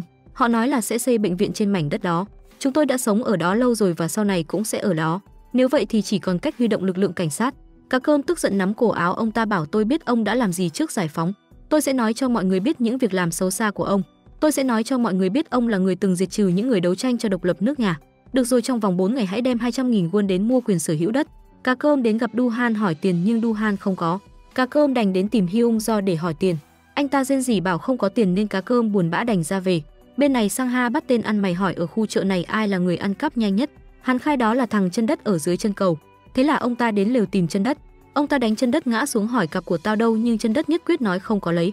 Ông ta định đánh tiếp thì cá cơm về bảo dừng tay. Ông là ai mà dám tùy tiện đánh người khác? Không lẽ cậu là người sai nó lấy cặp của tôi sao? Cá cơm liền bảo chân đất vào lều. Ông hãy đợi ở đây một lát. Cá cơm cầm theo cục gạch vào trong hỏi mày để cặp ở đâu? Chân đất bảo hiện giờ em không giữ nó rồi giả vờ la hét. Ra ngoài cá cơm xin lỗi vì đàn em đã sai, nhưng hiện giờ bọn họ không giữ chiếc cặp. Vậy tao cho tụi mày thời gian là 4 ngày. Nếu không tìm được cặp về thì đàn em của mày phải đi chầu Diêm Vương. Còn nếu tìm được chiếc cặp còn nguyên vẹn thì tao sẽ trả công. Trong khi đó Ly Jae đã phát hiện trong chiếc cặp có Mai Thúy. Hắn yêu cầu ngón chân phải tuyệt đối giữ bí mật vì cái này sẽ giúp tao mày và bọn đàn em sống sung túc. Sau đó Ly Jae đem cặp lên xe rời đi. Hà Mã mang tiền tới trả tiền viện phí thì y tá nói có một cô gái đã trả rồi. Cá cơm đến câu lạc bộ đợi ngón chân tới. Ai ngờ hôm nay hắn không đến mà chỉ có thằng Dìu tới. Ông Giang liền tới hỏi chuyện Dìu rồi dụ hắn vào trong kho rượu cho uống thỏa thích. Khi nhắm hắn đã say, ông Giang dắt cá cơm đi vào. Lúc này Trồn cũng vừa đi tới. Ông bảo hai người muốn làm gì thì làm nhưng nhớ đi cửa sau. Cá cơm mở cửa vào đã thấy Dìu xe lả lướt. Anh liền cho Trồn cõng hắn về lều. Lúc này Dìu đã tỉnh rượu. Nghe mọi người bàn cách xử lý Dìu như thế nào mà hết cả hồn. Hắn liền đứng lên bỏ chạy thì bị dây kéo lại. Trồn và Vẹt bắt hắn tới quỳ trước mặt ông trùm. Dìu run rẩy xin cá cơm tha cho mình. Dìu cho biết cái cặp đang ở văn phòng của Ly Jae. Cá cơm bảo Dìu đêm nay phải có mặt ở văn phòng đó. Khi tụi tao tới nhất định mày phải có mặt để giúp chân đất vào trong lấy cái cặp. Dìu đồng ý và trở về trước. Sau đó cá cơm bảo mọi người đến đó còn mình sẽ vào trong thăm Quạ. Nhưng khi mở cửa vào thì thấy Quạ đang ngủ bên cạnh Hà Mã. Cá cơm đi ra nhìn qua phòng bên cạnh, bởi vì anh biết Jeonji đang ở trong đó. Nhưng cá cơm chỉ ngồi bên ngoài đợi Jeonji mà ngủ lúc nào không hay. Khi Jeonji đi ra thì thấy cá cơm đang ngủ. Cô ngồi bên cạnh cho anh dựa vào mình. Cá cơm thức giấc nhìn thấy Jeonji đang ngồi cạnh mình. Anh đã không kìm lòng được mà ôm cô rồi hai người dắt nhau ra ngoài. Jeonji nhắm mắt chờ cá cơm hôn mình nhưng cá cơm luống cuống không biết hôn như thế nào. Sau đó anh nói giờ mình có việc phải đi vì có chuyện quan trọng làm Jeonji cũng hơi ngượng ngùng. Lúc này mọi người đang ngồi chờ cá cơm tới. Cá cơm tới nơi liền ra lệnh cho Dìu vào trong dụ hết bọn chúng ra ngoài. Thế là Dìu vào trong nói có người đang đánh nhau bên ngoài. Khi bọn chúng ra tìm thì không thấy ai hết, Dìu liền dụ bọn chúng chạy đi tìm. Tranh thủ rồi cùng chân đất vào trong tìm chiếc cặp. Cá cơm cùng Vẹt đợi bên ngoài. Họ vừa mang cặp ra anh liền cho mở ra xem thử. Nhưng khi mở ra chỉ thấy quần áo và sách vở bên trong. Cá cơm cho mang trả lại chỗ cũ rồi bắt Dìu về tra hỏi. Dìu khóc lóc van xin vì không biết họ đã giấu ở đâu. Lúc này ông Giang tới mắng cá cơm sao lại hành hạ Dìu như thế. Ông dắt Dìu qua một bên ngồi tỏ vẻ quan tâm rồi dụ Dìu nói. Nhưng Dìu vẫn nói không hề biết. Tức giận ông đánh cho Dìu một trận. Đến nỗi cá cơm phải cho người can ngăn. Hôm sau Quạ đã được xuất viện. Min Jae đến mời cô cùng Hà Mã ăn cơm. Khi ăn xong hai người ra về thì va phải Ly Jae khiến chiếc cặp trên tay hắn bị rơi. Hà Mã định nhặt lên nhưng hắn không cho. Thế nhưng Ngón Chân đi cùng Ly Dê cứ chăm chăm nhìn họ. Còn ở lều Dìu bị treo ngược lên đến nỗi bất tỉnh. Khi cá cơm tạt nước vào mặt Dìu mới giật mình tỉnh dậy. Anh ta khóc lóc nói tôi không biết gì cả. Ly Dê và Ngón Chân làm gì sao tôi biết được. Nghe nhắc đến tên Ly Dê, Hà Mã liền nói anh mới gặp hắn và Ngón Chân ở nhà hàng Trung Quốc. Hà Mã còn khiến Ly Dê làm rơi chiếc cặp. Nghe vậy Dìu quỳ xuống khóc lóc hứa sẽ tìm cái cặp về cho bang chủ. Sau đó cá cơm cùng Vẹt đến bàn với ông Giang. Cá cơm nhờ ông Giang dụ Ly Dê đến câu lạc bộ, như vậy anh sẽ có cách đánh tráo chiếc cặp. Sau đó cá cơm ra lệnh cho Vẹt đi gặp mọi người rồi tìm một chiếc túi y hệt như chiếc túi đó. Hôm sau 4 người ra chợ tìm chiếc túi y như của Ly Dê. Khi 4 người đang ngồi thì thấy có người đàn ông xách chiếc túi y vậy. Thế là mọi người ai cũng nhìn chân đất. Sao lại nhìn tôi như vậy, tay tôi run lên rồi nè. Bên này cá cơm đến gặp Sang Ha. Tôi tò mò muốn biết mọi chuyện tới đâu rồi. Mọi chuyện sẽ ổn thôi nhưng trong đó có gì mà nghiêm trọng vậy? Trước khi bọn chúng tới đây tôi phải giữ lấy mạng của mình, bởi vì trong đó có rất nhiều thuốc, nhiều đến nỗi không thể tưởng tượng được. Thông qua thương nhân Trung Quốc, cá cơm biết Nhật Bản sẽ làm chuyện này. Ngay khi nhận được hàng bọn chúng sẽ kéo quân tới Seoul. Nhưng nếu ngày mai không có chúng tôi sẽ phải đi chầu Diêm Vương. Cá cơm ra về thì gặp Sun Jam chạy tới. Anh ta cảm ơn cá cơm vì đã cứu mình. Sau đó Sun Jam cầu xin cá cơm hãy buông tha cho Jeonji bởi vì anh không thể đem lại hạnh phúc cho cô. Anh Sun Jam ạ, tôi chưa bao giờ có suy nghĩ rời xa người con gái tôi yêu. Tôi nhất định sẽ trở thành một người chồng tốt. Nói đoạn cá cơm quay người bỏ đi. Quay về câu lạc bộ, cá cơm hỏi mọi người về tình hình của chiếc túi. Ông Giang liền nói cho anh nghe kế hoạch đánh tráo chiếc túi đó. Chân Đất và Ruồi chịu trách nhiệm ngắt cầu dao để đèn tắt. Lúc này có người chạy vào báo tin Nhị Kiến đã tới. Ông Giang liền ra ngoài đón tiếp mọi người. Ông cũng báo cho mọi người biết tin Ly Dê lấy được chiếc túi của Sang Ha nhưng lại giấu không cho ai biết. Nhị Kiến tức giận chất vấn Ly Dê: tại sao mày cũng được cái túi mà không chia với bọn tao? Du Han, Hỏa Long, Si Ho và cả tao sẽ không để yên cho mày đâu. Ly Dê cười bảo Ngón Chân đem chiếc túi của Sang Ha đến. Tôi đâu có định ăn mảnh như vậy, chỉ là tôi đang chờ sau khi giao dịch sẽ chia với anh. Bây giờ tôi sẽ đem chiếc túi đến giải thích với mọi người. Khi họ vừa dừng xe bên ngoài câu lạc bộ, bên trong mọi người nháo nhào sắp xếp vị trí. Khi Ly Dê cùng mọi người đi vào, Hà Mã ra hiệu cho Ruồi báo Chân Đất tắt cầu dao, nhưng Chân Đất run rẩy mãi không tắt được. Tức quá Ruồi chạy tới túm tóc tạt tai tát tới tấp Chân Đất. Bên ngoài cô nhân viên giả vờ va trúng Ly Dê. Diêu cũng đứng trong nhóm Ngón Chân quan sát. Lần đầu thất bại, cá cơm tức giận xông vào trong đánh Chân Đất và Ruồi rồi hỏi tại sao hai đứa không tắt đèn. Tại thằng Ruồi cứ túm đầu em. Bây giờ tao đi ra đó rồi sẽ quay lại. Lần này hai tụi mày làm hỏng chuyện nữa thì cả hai cứ liệu thần hồn với tao. Nhớ khi Hà Mã ra ám hiệu thì phải kéo cái cần xuống. Tao tin tụi mày một lần cuối cùng. Bên trong phòng, Ly Dê lấy ra một bánh mai thúy. Thứ này có thể đổi ra một số tiền rất lớn. Sau khi giao dịch xong chúng ta sẽ cùng chia đều. Sau khi thỏa thuận xong xuôi, họ dắt nhau ra ngoài. Cá cơm liền ra hiệu cho mọi người hành động. Hà Mã chạy vào ra hiệu cho Ruồi và Chân Đất sập cầu dao. Không gian trong quán bỗng chốc tối mù tối mịt. Khi mọi người đang la hét om sòm thì đèn đã sáng trở lại. Một cô nhân viên cố tình va phải Ly Dê khiến chiếc túi rơi xuống đất trong lúc mất điện. Khi điện bật sáng, cô liền cúi đầu xin lỗi hắn. Ly Dê không mảy may nghi ngờ, cứ thế nhặt túi lên. Sau đó bọn họ cùng nhau ra xe đến địa điểm giao dịch. Lúc này Châu Chấu, người đã đánh tráo được chiếc túi, cầm nó đưa lên cao. Lúc này cá cơm mới có thể thở phào nhẹ nhõm. Ruồi và Chân Đất nhận được tin cũng ôm nhau nhảy nhót ăn mừng. Ly Dê đem túi đến điểm giao dịch với người Trung Quốc, một bên mở hàng và một bên mở tiền. Nhưng khi Ngón Chân đưa hàng ra, bên trong lại là một khúc gỗ. Người Trung Quốc tỏ ra vô cùng tức giận hỏi các anh định lừa tôi à? Ly Dê hỏi Ngón Chân rốt cuộc đã xảy ra chuyện gì. Lúc ở câu lạc bộ rõ ràng nó vẫn còn mà. Người Trung Quốc lặng im không nói gì cho người rút lui. Ly Dê bỗng chĩa súng về phía họ, yêu cầu họ bỏ cái túi xuống. Hai bên liền đánh nhau loạn xạ. Tại câu lạc bộ, cá cơm đã trả lại hàng cho Sang Ha. Như đã hứa, tôi sẽ cho anh số tiền đủ để mua một căn nhà. Cá cơm cúi đầu cảm ơn Sang Ha. Ông ta vừa đi khỏi, cá cơm liền đưa ông Giang một xấp tiền rồi cho cả đám ôm tiền về. Ra bên ngoài, cá cơm nói anh có việc cần phải xử lý. Mọi người hãy đem tiền về chôn phía sau trại. Ly Dê vừa về tới văn phòng, Ngón Chân đã báo tin người ở khu Mejong đã đứng canh khắp nơi. Ly Dê liền cho người quay xe về chỗ Ngón Chân trốn. Bên này cá cơm đã đến nhà tìm Jeonji. Trong lúc đợi cô nấu cho cái gì đó để ăn, cá cơm nhìn thấy cây bút mà trước đây anh đã lấy lại cho cô. Sau đó cá cơm ngồi ăn ngấu nghiến thức ăn Jeonji nấu. Thấy anh ăn ngon như vậy, Jeonji rất vui. Ăn xong cô lại giúp anh gội đầu. Khi xà phòng dính vào mắt, Jeonji vội lấy khăn lau cho anh. Cá cơm bỗng nắm chặt tay Jeonji. Lần này anh đã mạnh dạn hôn cô. Cả hai trao nhau nụ hôn ngọt ngào. Ly Dê bảo Ngón Chân gọi mọi người vào bàn cách xử lý bọn Hỏa Long và Nhị Kiến. Sau đó Ly Dê lần lượt xử lý từng người một. Sáng hôm sau khi thức dậy, cá cơm giật mình khi thấy người trần như nhộng. Jeonji vào đưa quần áo cho anh mặc rồi vừa cười vừa đi ra ngoài. Sau khi ăn mặc chỉnh tề, cá cơm vui vẻ về nhà. Quạ vừa nhìn thấy cá cơm liền hỏi tối qua anh đã đi đâu, làm gì, ngủ với ai. Nói đoạn Quạ tức giận bỏ vào trong. Sau đó mọi người đem bao tiền ra cho cá cơm. Sau khi lấy một xấp tiền, cá cơm bảo mọi người lại đem tiền đi chôn ở chỗ cũ. Nói đoạn anh quay người bỏ đi. Cá cơm vừa đi khỏi, mọi người lại tranh nhau mang tiền đi chôn. Tới sở cảnh sát, cá cơm vô tình đụng trúng Ly Dê. Cá cơm thản nhiên vào phòng tên thanh tra thành phố. Anh đưa hắn một bộ hồ sơ mua bán nhà đất. Sau khi đọc xong hắn bảo cá cơm và đồng bọn tiếp tục được sống ở căn lều mà không phải chuyển đi đâu.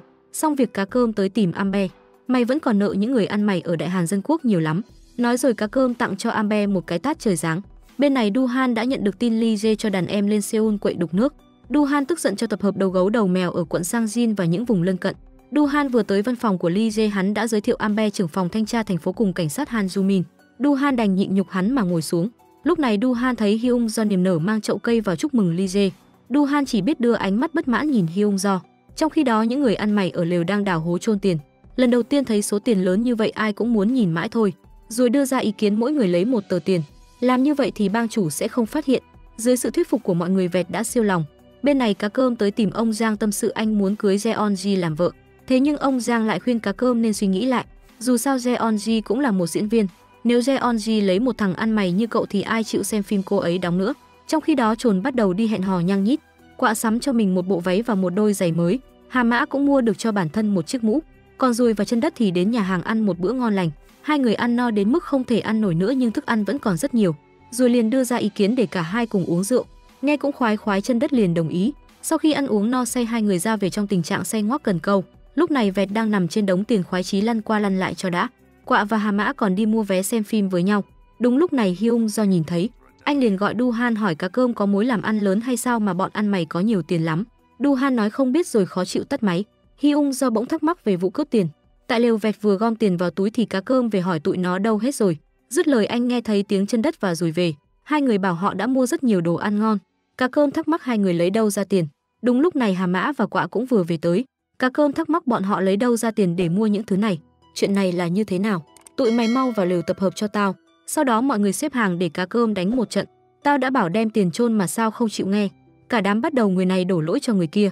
Cá cơm cho mọi người đứng dậy rồi hỏi từ khi nào lời nói của tao đã không còn giá trị. Mọi người không hiểu vì sao có tiền không xài mà lại đi chôn. Đây là lần đầu tiên chúng ta có một số tiền lớn như vậy. Số tiền đó chúng ta có thể mua nhà mua đất chứ không phải chỉ biết tiêu xài. Phải biết cất giữ để có thể chi tiêu trong nhiều năm. Tụi mày có hiểu không? Sau đó cá cơm bảo Vẹt mang tiền đi chôn. Sau khi xử lý xong chuyện ở lều, cá cơm đến gặp Hyung Do và Du-han đưa cho hai người mỗi người một cọc tiền. Mặc dù tụi bay giúp đỡ tao nhiều nhưng tao chỉ trả được chừng này thôi. Thế nhưng Du-han không nhận. Anh bảo cá cơm hãy giữ lấy lo cho mấy đứa nhóc. Cá cơm nói tao đã lấy cái túi bí ẩn đó. Tao định xây một ngôi nhà. Bên này đám tay sai của Ngón Chân cũng về báo cho hắn biết tin Dùi và Chân Đất bỗng dưng có rất nhiều tiền. Thấy Lee Jae tới, Ngón Chân liền nói ra thắc mắc trong lòng. Ngón Chân nghi ngờ cá cơm đã lấy cái túi đó. Chúng có tiền mua sắm và ăn nhậu. Chúng còn chia cho bọn ăn mày khác mỗi đứa 500 won. Nghe đến đây Lee Jae liền ra lệnh cho Ngón Chân đi bắt Chân Đất, người đầu tiên lấy cái túi đó. Đám tay sai của Lee Jae lập tức hành động. Dìu ngăn mọi người lại nói để anh ra trận một mình. Đến nơi Dìu núp trong nhà gỗ tò mò không biết họ đã đi đâu hết. Lúc sau mọi người vác cây về nói chuyện rôm rả. Cá cơm sai Chân Đất ra chợ mua một cái búa. Nghe vậy Dìu liền chạy theo Chân Đất ra chợ. Hắn giả vờ vô tình gặp Chân Đất rồi dụ cậu đi theo hắn về bản doanh. Còn Lee Jae đến gặp Hyung Do hỏi về chuyện cá cơm. Hyung Do cho biết ngày xưa bọn họ rất thân nhưng giờ mỗi người đi mỗi hướng khác nhau. Nếu anh muốn biết tôi sẽ tìm hiểu cho anh. Trong khi đó mọi người ở lều đang rôm rả chuẩn bị xây nhà. Cá cơm thắc mắc vì sao Chân Đất giờ này vẫn chưa về. Đúng lúc này Hyung Do bỗng từ đâu xuất hiện. Hắn nói bọn Lee Jae đã nghi ngờ tụi mày rồi. Sau đó Hyung Do đề nghị cá cơm đưa tiền cho mình giữ. Lúc này Dìu đứng trên cầu nói Chân Đất đã bị bắt. Nghe vậy cá cơm liền chạy đi cứu đàn em. Anh nhất định sẽ xử lý êm xuôi vụ này. Sau khi bị bắt về lều của Ngón Chân, Chân Đất chạy loạn xạ khắp nơi. Chân Đất đu lên cửa sổ mếu máo bảo Dìu sao mày lại đối xử với tao như vậy. Mày đúng là đồ xấu xa. Mày chỉ cần nói ra tiền giấu ở đâu thì tụi tao sẽ thả mày. Ngón Chân vừa về tới đã đánh Dìu rồi ném một cây gậy khiến Chân Đất ngã xuống đất. Hắn bắt đầu đánh để Chân Đất khai ra chỗ giấu tiền. Chân Đất run rẩy nói một lèo khiến Ngón Chân nghe không hiểu gì hết. Hắn nghĩ thì ra nó giấu không cho ai biết rồi bỏ đi.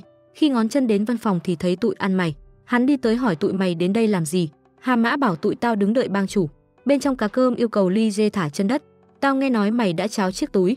Đúng, nhưng tụi tao không làm gì sai cả. Dù sao thì nó cũng trở về với chủ của nó. Mày giao tiền ra tao sẽ thả thằng đàn em của mày. Như thế không sòng phẳng vì tiền là của tao. Sang Ha đã đưa cho tao. Mày chỉ mang nó đi trong chốc lát mà thôi. Lúc này Ngón Chân xông vào đòi xử lý cá cơm nhưng Lee Jae không cho. Hắn đứng lên nhìn cá cơm đe dọa. Chẳng mảy may lo sợ. Cá cơm bảo nếu mày thắng tao thì tao sẽ đưa hết tiền cho mày. Còn nếu tao thắng thì mày không nên truy cứu chuyện này nữa. Lee Jae đồng ý hẹn 1 giờ sau gặp lại. Đến giờ hẹn hai bên gặp nhau. Lee Jae ra lệnh cho đàn em thả Chân Đất. Hai người bắt đầu đánh nhau để phân thắng bại. Vừa xông vào Lee Jae đã bị cá cơm cho ăn một cái tát trời giáng. Lee Jae vừa đứng lên cá cơm đã đánh hắn ngã sõng xoài. Lee Jae tức giận chạy tới đánh cá cơm xê sẩm mặt mày. Thế nhưng cá cơm vẫn vùng dậy đấu tiếp. Hai bên giáp lá cà, cá cơm lại bị Ly Dê đánh ngã chồng vó lên trời. Tuy rất đau nhưng cá cơm vẫn cố gắng đứng lên chiến đấu tiếp. Lần này cá cơm bay lên đá một phát khiến cả hai đều ngã. Cá cơm đứng lên ngay lập tức nhưng Ly Dê lại không đứng lên nổi. Ngón chân tức giận rút kiếm ra đòi đấu với cá cơm nhưng Ly Dê không cho. Thế là ngón chân bực bội bỏ đi. Cá cơm bước tới đưa tay ra đỡ nhưng Ly Dê không thèm. Kết thúc cuộc chiến, phe ăn mày hớn hở ra về. Cá cơm bảo vẹt về lều đào tiền lên đem đến văn phòng Hyung Do. Mày nói đúng, tao giữ tiền này chỉ khiến bọn chúng xấu tính hơn mà thôi. Thế nên tao đưa mày giữ hộ đấy. Tao sẽ chịu trách nhiệm về số tiền này với mày. Mày có thể giúp tao kiếm người xây dựng được không? Được rồi, tao sẽ xây dựng cho mày một căn nhà 2 tầng. Bên ngoài mọi người bàn nhau về việc nếu bang chủ có vợ thì chúng ta sẽ như thế nào. Bên này cá cơm đang ngồi cùng Jeonji. Cô đề nghị kết hôn cùng anh nhưng anh còn phải lo cho bọn trẻ trong khu ổ chuột. Anh muốn làm gì tùy ý anh, em sẽ không ngăn cản. Sau đó cả hai quyết định sẽ tổ chức lễ đính hôn vào ngày 25 này tại câu lạc bộ. Cuối cùng cũng đến ngày đính hôn của hai người. Hyung Do đứng lên phát biểu trước mặt bạn bè thân thiết của họ nhưng yêu cầu mọi người hãy giữ kín việc này. Ông Giang tức giận lên sân khấu đuổi Hyung Do xuống để ông phát biểu. Trong khi đó Quạ ngồi bên trong khóc nức nở. Khi Hà Mã bước tới hỏi thăm Quạ liền nhờ anh mang ôm trùm tới đây, nhưng Hà Mã không thể làm theo những gì cô nhờ được. Nghe vậy Quạ dùng rằng bỏ đi. Tại buổi đính hôn, ông Giang đề nghị bà Park, giám đốc quán bar, lên tặng quà cho hai người. Bà Park liền trao cho hai người 2 chiếc nhẫn bảo họ hãy đeo cho nhau. Cá cơm không biết tự đeo vào tay mình. Jeonji thấy vậy liền đưa tay ra chỉ anh cách đeo nhẫn cho cô. Sau đó cô lại đeo vào tay cho anh. Mọi người bên dưới cùng vỗ tay chúc mừng đôi vợ chồng trẻ. Tiếp theo là màn trình diễn ca hát của nhóm ăn mày. Mọi người đang hát hò vui vẻ thì Ngón Chân và Dìu đem hoa đến. Chắc cô phải can đảm lắm thì mới dám lấy cá cơm, một thằng ăn mày đầu đường xó chợ, một thằng không có gốc gác. Nghe vậy đàn em của cá cơm liền xông tới đuổi hắn ra. Cá cơm cũng tức giận đứng lên định cho hắn một trận nhưng Jeonji ngăn lại. Bỗng Kim Pa chạy vào nói có tin xấu cho mọi người đây. Chiến tranh nổ ra rồi, mọi người hãy đi lánh nạn nhanh. Hiện tại tình hình ở phía Bắc đang thiếu quân lực nghiêm trọng.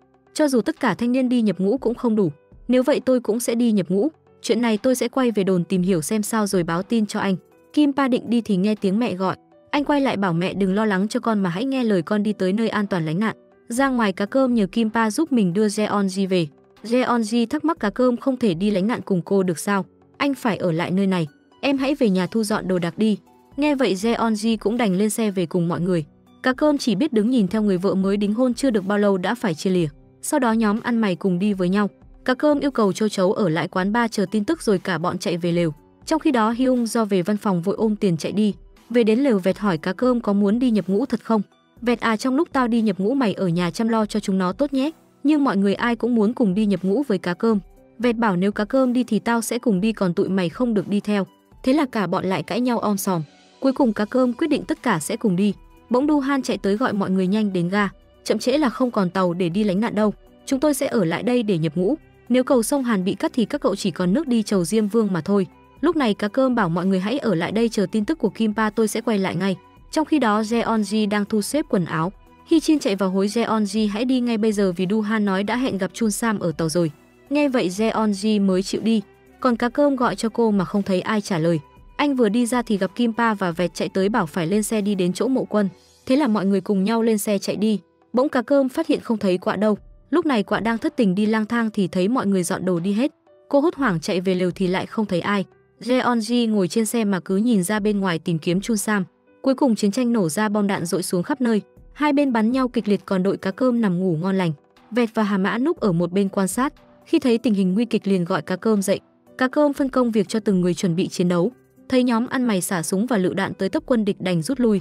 Trong giờ nghỉ ngơi nhóm ăn mày đang nói chuyện với nhau thì bom dội xuống. Cá cơm ra lệnh cho mọi người chạy xuống cầu núp. Lúc này thiếu úy Park chạy tới nhờ cá cơm nghĩ cách diệt xe tăng. Hiện giờ đạn dược không còn nhiều, chi viện thì chưa tới. Chúng tôi sẽ ở đằng sau yểm trợ. Thế là cá cơm bảo họ gom hết đạn dược lại. Nhóm ăn mày băng qua sông, còn ở trên thiếu úy Park bắn hỗ trợ họ. Vừa qua được bên sông, cá cơm phân công Hà Mã, Châu Chấu, Trồn và rồi đi theo sau.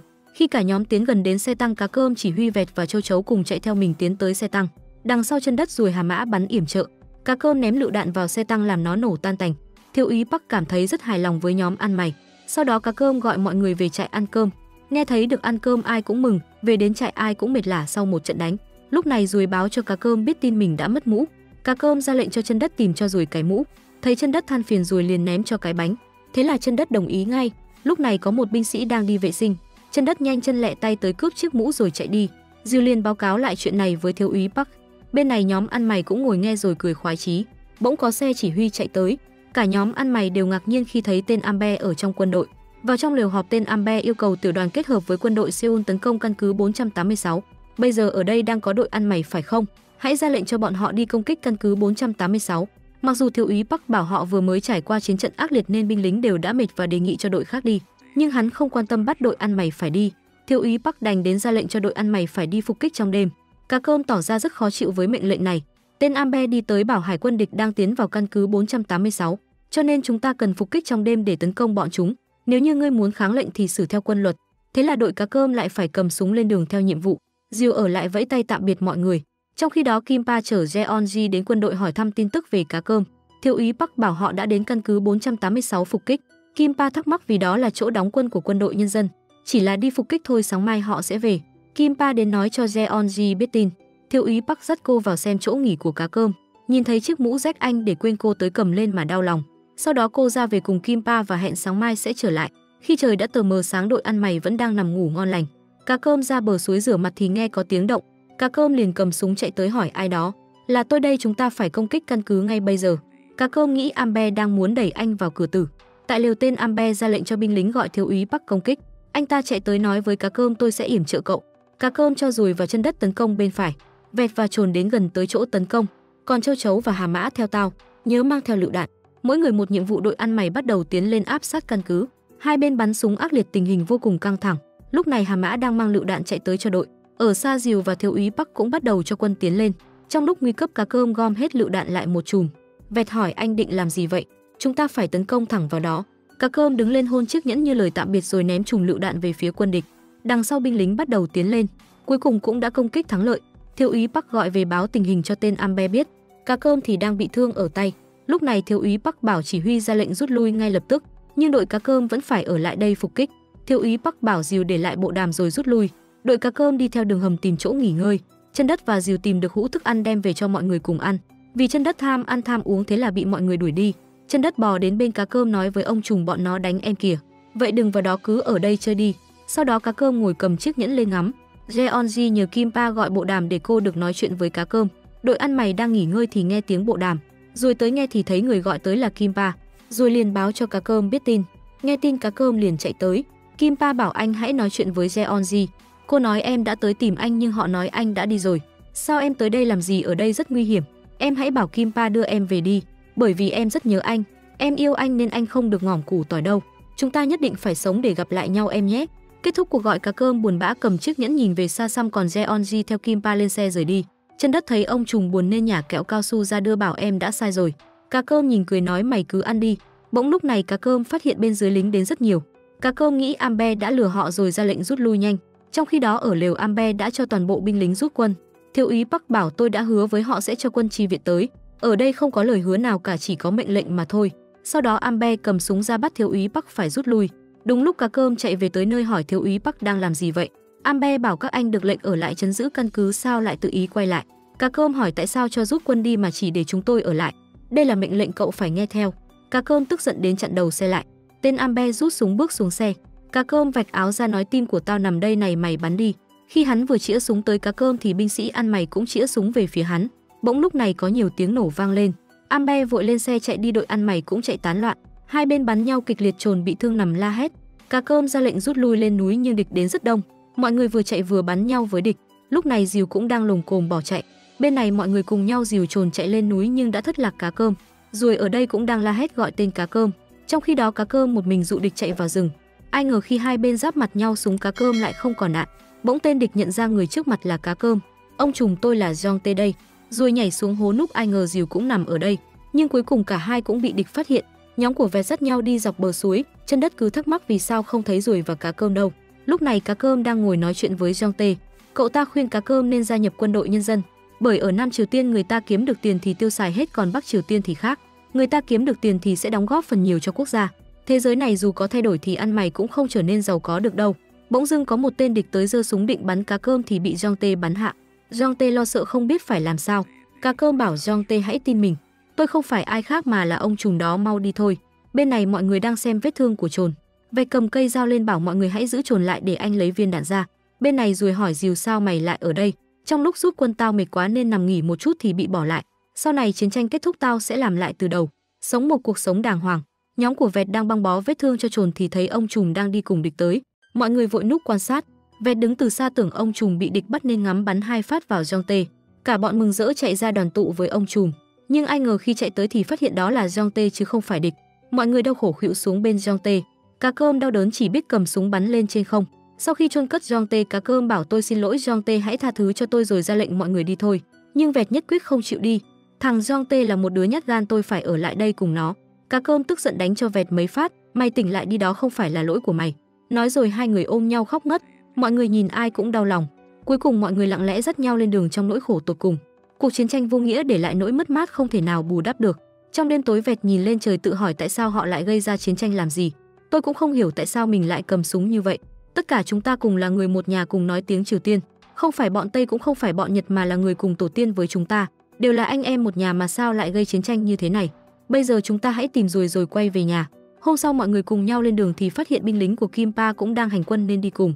Không phải các anh đã rút quân rồi sao? Chúng tôi bị tách ra rồi, các anh đi đâu vậy? Chúng tôi đang trên đường đến Seoul. Cá Cơm xin Kim Pa cho đi cùng đoàn lên Seoul. Khi lên tới Seoul, Cá Cơm gọi đội ăn mày tập trung lại. Anh ra lệnh nếu thấy ai đeo băng đỏ thì cứ bắn trước. Chúng ta sẽ bắt đầu chiến đấu ở đây. Mọi người bắt đầu chạy tới, hai bên lại bắn nhau loạn xạ. Cá Cơm ra lệnh cho Chân Đất vào trong dò thám. Ai ngờ Chân Đất vào trong thì chỉ lo ăn, còn Vẹt thì thẫn thờ như người mất hồn. Cá Cơm liền gọi Vẹt hỏi mày không sao chứ? Tao cần sự giúp đỡ của mày. Ông trùm tôi biết rồi. Sau đó Vẹt lên tòa nhà cao nhất quan sát xuống dưới. Lúc này Chân Đất cũng chạy ra chiến đấu cùng mọi người. Hai bên bắn nhau loạn xạ làm người ngỏm củ tỏi rất nhiều. Bỗng Vẹt nhìn thấy tù binh được áp giải đi vào nên yêu cầu ngừng bắn. Chân Đất nhìn thấy trong đoàn tù binh có ruồi nên hét lên báo cho mọi người biết. Cá Cơm bảo Châu Chấu ở lại đây canh, còn anh chạy đi về phía mọi người đang bắn nhau. Cá Cơm lệnh cho Chân Đất chạy ra phía sau núp. Vẹt cùng Châu Chấu đi xem tình hình thế nào. Khi nào có ám hiệu thì hành động. Bắt đầu hành động. Chân Đất cầm súng chạy đi mà miệng hét tao sẽ cứu được mày rồi à. Lúc này ruồi nghe ám hiệu núp xuống rồi chạy đi để mọi người bắn súng hỗ trợ. Khi ruồi gặp được mọi người ai cũng mừng thì bỗng nghe tiếng Vẹt khóc báo tin Châu Chấu đã trúng bom. Cá Cơm chạy như băng tới bên Châu Chấu xem. Bỗng xe tăng địch kéo vào. Cá Cơm bảo Vẹt hãy chăm sóc cho Châu Chấu, còn anh cầm lựu đạn xông vào phá hủy xe tăng. Sau trận đánh, binh lính bị thương được đưa về lều chữa trị, trong đó có cả đội quân ăn mày. Khi Cá Cơm được đưa về lều thì miếng vải ghi tên tuổi trên tay anh rơi xuống. Lúc này người bên y tế lại nhặt đeo vào chân người đã ngỏm rồi ghi tên tuổi vào trong hồ sơ lưu trữ. Trong khi đó Jeonji đến gặp Kim Pa hỏi về tình hình của Cá Cơm. Anh cho biết trong trận đánh vừa rồi Cá Cơm bị thương rất nặng. Jeonji lo lắng nhờ Kim Pa chở mình tới đó. Khi cô tới nơi, Kim Pa bảo để tôi vào trong hỏi. Jeonji đứng bên ngoài nhìn xung quanh thấy rất nhiều binh lính bị thương nằm đó. Trong số đó có Cá Cơm nhưng cô không thể nhận ra. Min Jae bước ra nói có rất nhiều binh lính bị thương được đưa đến đây. Tôi không biết trong đó có Chun Sam hay không. Sau đó cô bảo bác sĩ đưa danh sách cho mình xem. Nhưng khi kiểm tra thì phát hiện Kim Chun Sam đã tử trận. Jeonji nhìn hai người rồi giật lấy xem. Chắc có nhầm lẫn gì rồi. Anh Chun Sam không thể nào ngỏm củ tỏi được. Anh ấy đã hứa với tôi sẽ gặp lại nhau khi chiến tranh kết thúc. Jeonji nước mắt lã chã xin hai người cho nhìn mặt Cá Cơm lần cuối nhưng không được. Cô đành lặng lẽ quay ra xe trở về mà lòng nặng trĩu. Trong khi đó Cá Cơm vẫn nằm đó mà không ai nhận ra. Jeonji buồn bã trở về căn phòng cũ ngồi một mình suy nghĩ. Đến tối cô tháo chiếc nhẫn ra rồi tự tìm đường đi chầu Diêm Vương. May mắn lúc này Hyung Do đến kịp thời cứu cô thoát một mạng. Jeonji cho Hyung Do biết Chun Sam đã không còn trên đời này nữa. Vẹt la hét bảo sao mọi người cứ để họ nằm đó không chữa trị thì bất ngờ nhận ra là Min Jae. Cô hỏi Chun Sam đang ở đây sao? Vẹt liền đưa cô đến bên Cá Cơm. Sau đó cô chạy vào gọi điện báo tin cho Kim Pa biết. Kim Pa đến phòng Jeonji thì thấy chiếc nhẫn cô để lại cùng lá thư còn ở đây. Cuối cùng Cá Cơm đã tỉnh lại. Kim Pa và nói anh đã đến phòng Jeonji nhưng không thấy ai cả, chắc cô ấy đã đi lánh nạn ở nơi khác. Sau đó Kim Pa gọi Min Jae và Vẹt ra nói chuyện riêng. Anh lấy chiếc nhẫn và lá thư tuyệt mệnh mà Jeonji để lại đặt lên bàn. Vẹt bảo nếu ông trùm biết được Jeonji đã ngỏm thì anh ấy sẽ điên lên mất. Min Jae nghĩ tạm thời không nên để ai biết chuyện này. Người sống thì vẫn phải sống. Vài ngày sau Cá Cơm ngồi bên ngoài cùng Vẹt thì thấy Hyung Do. Anh nhờ Hyung Do có gặp Jeonji thì hãy nhắn với cô ấy rằng mình vẫn còn sống. Cũng lâu lắm rồi tôi không có tin tức gì về cô ấy nhưng tôi sẽ tìm cách liên lạc với cô ấy. Trong khi đó Jeonji đã trở về quê gặp lại dì. Cá Cơm đang ngồi nhớ đến cô thì Min Jae nói anh đừng quá lo lắng. Khi nào chiến tranh kết thúc mọi chuyện sẽ quay lại như cũ. Khi chiến tranh kết thúc tôi sẽ trở lại Jeum và tiếp tục sống cùng mấy đứa nhóc. Trong khi đó Hà Mã, Trồn, Chân Đất và Ruồi vẫn đang chiến đấu ngoài mặt trận. Sau trận đánh bọn họ được xe đưa đến hội ngộ cùng Vẹt và ông trùm. Mọi người ôm nhau mừng không kể xiết trong ngày gặp lại. Cá Cơm hỏi Hà Mã có nghe tin tức gì về Quạ không? Tôi đã tìm kiếm khắp nơi mà không thấy. Thiếu úy Park bảo khi chiến tranh kết thúc các anh sẽ bắt đầu cuộc sống mới. Các anh chắc chắn sẽ nhận được phần thưởng là bổng lộc hàng tháng. Một thời gian sau chiến tranh kết thúc, xe chở đội ăn mày về lại nơi cũ. Cá Cơm bảo mọi người hãy quay trở lại lều. Thiếu úy Park tới bắt tay từng người để chào tạm biệt. Đến lượt Châu Chấu, anh buồn bã vì mình đã mất đi một cánh tay. Thiếu úy Park nắm cánh tay giả của Châu Chấu mà ai cũng chạnh lòng. Sau đó mọi người lên đường trở về lều. Khi họ vừa đến nơi thì thấy rất nhiều trẻ em và Min Jae. Cô nói vì chiến tranh nên bọn trẻ bị thất lạc bố mẹ rất nhiều. Lúc này Cá Cơm nói với Vẹt rằng anh sẽ đi tới đây một lát. Anh đến nhà Jeonji mong tìm gặp cô nhưng không thấy. Cá Cơm đi ra thì gặp Du-han, hai người bắt tay vui mừng. Du-han cho biết anh là người đã gây dựng trại trẻ Jeum. Du-han hẹn Cá Cơm tối nay sẽ gặp nhau tại quán bar. Sau đó Cá Cơm đến tìm Hyung Do nhưng chỉ có chân mày. Anh hỏi chân mày có nghe tin tức gì của Jeonji không nhưng cậu ta nói không biết. Kim Pa đang ngồi nói chuyện với Min Jae thì Cá Cơm về. Cá Cơm hỏi Min Jae rằng mọi người đâu hết rồi. Cô nói Lee Jae mang bột và gạo đến cho bọn trẻ rồi dắt mọi người đi. Bỗng mọi người về tới nói chuyện rôm rả. Thấy vậy Min Jae và Kim Pa xin phép ra về. Cá Cơm bảo mọi người đứng xếp hàng lại rồi hỏi đây là đồ Lee Jae mua cho sao. Mọi người cho rằng Lee Jae không phải là người xấu. Diều nói chủ tịch Lee gửi lời chúc mừng các anh bình an trở về. Cá Cơm yêu cầu Diều về trước rồi tức giận trách mọi người sao lại nhận bố thí bừa bãi. Đã nói là chúng ta không làm ăn mày nữa mà. Họ nói vì chúng ta lập nhiều chiến công nên thưởng chứ không phải bố thí. Lúc này Diều đứng bên ngoài nói Lee Jae hẹn gặp anh ở quán bar vào tối nay. Khi hai người gặp nhau, Lee Jae yêu cầu được hợp tác với Cá Cơm để tạo ra một thế giới mới. Bỗng Du-han đi vào, thấy Cá Cơm đang nói chuyện với Lee Jae, anh tức giận đến mắng Lee Jae còn định đánh hắn. Ông Giang chạy tới can ngăn thì Du-han mới ngồi xuống. Cậu hãy nhìn tên này đi, hắn ta chỉ nói dối mà thôi. Lee Jae nói anh có hai điều để ghen tị với Du-han. Thứ nhất là mày có người bạn như Chun Sam, còn việc thứ hai là mày có mục tiêu lớn. Nói rồi Lee Jae đứng lên bỏ đi. Sau đó Cá Cơm hỏi Du-han rằng dạo này Hyung Do bận lắm hả? Tao không biết từ ngày vị hôn thê của mày đi chầu Diêm Vương công ty của cậu ta cũng bị phá sản. Cá Cơm nghe Du-han nói vậy thì sững sờ hỏi lại. Mày nói Jeonji sao? Đúng rồi, tao nghe nói cô ấy ngỏm củ tỏi trong lúc chiến tranh. Nghe vậy Cá Cơm chạy về hỏi Min Jae chuyện về Jeonji là thế nào. Tại sao mọi người ai cũng biết mà chỉ mình tôi không biết? Min Jae nói vì Jeonji tưởng anh đã ngỏm củ tỏi nên khi về nhà cô ấy đã làm chuyện không nên. Sau đó Min Jae đọc thư Jeonji để lại cho anh nghe mà nước mắt anh tuôn trào. Cá Cơm lang thang một mình trên đường vắng. Anh dừng lại nơi quán cũ nhưng giờ cô đã không còn. Lúc này Min Jae đến đứng cùng anh. Tôi không có gì cả nhưng tôi mong mình có thể ở cạnh anh để chia sẻ và giúp anh vượt qua chuyện này. Nhưng Cá Cơm không nói gì mà bỏ đi. Hôm sau nhóm ăn mày cùng nhau cầm giấy nhập ngũ đi nhận thưởng. Cá Cơm ngồi thẫn thờ một góc nhớ đến Jeonji mà đau khổ. Khi nhóm ăn mày đang đi thì thấy Si-ho đánh nhau nên đứng lại xem. Sau khi Si-ho đã hạ gục hết bọn chúng, Ngón Chân đứng bên ngoài tức giận bỏ đi, Diêu cũng vội chạy theo hắn. Si-ho nhặt nón lên đi thì Chân Đất đứng phủi bụi trên áo cho anh. Si-ho nhìn Chân Đất cười với vẻ mặt ngây ngô nên chạm vào má cậu rồi bỏ đi. Rồi mày thấy không, anh ta cười với tao vì nhìn mày như thằng ngốc nên mới cười đó. Về cho rằng ở đất Triều Tiên này không ai sánh bằng nắm đấm của anh ta. Sau đó mọi người cùng nhau lên phường đưa giấy chứng nhận giải ngũ, nhưng họ yêu cầu rất nhiều giấy tờ khác cần phải nộp thì mới được giải quyết. Nhóm ăn mày chỉ biết ngơ ngác không hiểu như thế nào. Trong khi đó Kim Pa cũng thắc mắc vì sao lại không cho Cá Cơm và đội ăn mày được nhận huy chương. Tôi cũng không biết, cái này do đại tá Kim Jong-si quyết định. Lúc này đại tá Kim đi vào chính là tên Ambe. Hắn bắt tay khen ngợi Kim Pa hết lời. Sau đó ông ta giải thích rằng Chun Sam và cả đám thuộc hạ của hắn là những kẻ phản đối chính sách của nhà nước, không thể trao phần thưởng cho những người không có kỷ luật. Kim Pa không đồng ý với cách giải thích của đại tá Kim. Anh tức giận tuyên bố sẽ nói việc này trực tiếp lên bộ trưởng. Lúc này nhóm ăn mày đã về tới lều rồi lén nhìn vào xem ông trùm đang làm gì. Sau đó mọi người nói chờ Kim Pa về xem như thế nào. Khi Kim Pa về tới mọi người chạy theo hỏi dồn dập, nhưng Kim Pa xin lỗi vì huy chương không thể nhận được. Cá Cơm ra bảo anh không cần phải xin lỗi, tôi đã nộp đơn lên nhưng Ambe không đồng ý. Thế là nhóm ăn mày cãi nhau loạn xạ. Vẹt còn đổ tội lên đầu Hà Mã có học mà ngu. Cá Cơm ra tức giận hỏi Vẹt kẻ nào đã đối xử không tốt với mày, sao mày lại đánh nó. Sau đó anh ra lệnh cho mọi người vào lều. Trồn đến quán bar thì biết Dìu được nhận huân chương. Du-han đến lều tìm Cá Cơm còn đem cả thức ăn tới. Mọi người liền chen nhau tranh ăn. Lúc này Du-han nói với Cá Cơm rằng không lâu nữa tao sẽ được vào quốc hội. Không lẽ việc nhỏ này tao không giúp được mày? Chỉ cần mày bảo bọn chúng giúp tao vận động tranh cử là được. Du-han vừa đi thì mọi người nhìn thấy Quạ trở về. Ai cũng mừng khi nhìn thấy Quạ. Cá Cơm bên trong nghe nói Quạ về cũng chạy ra, nhưng chưa kịp vui mừng thì thấy Quạ mang bầu bụng to tướng.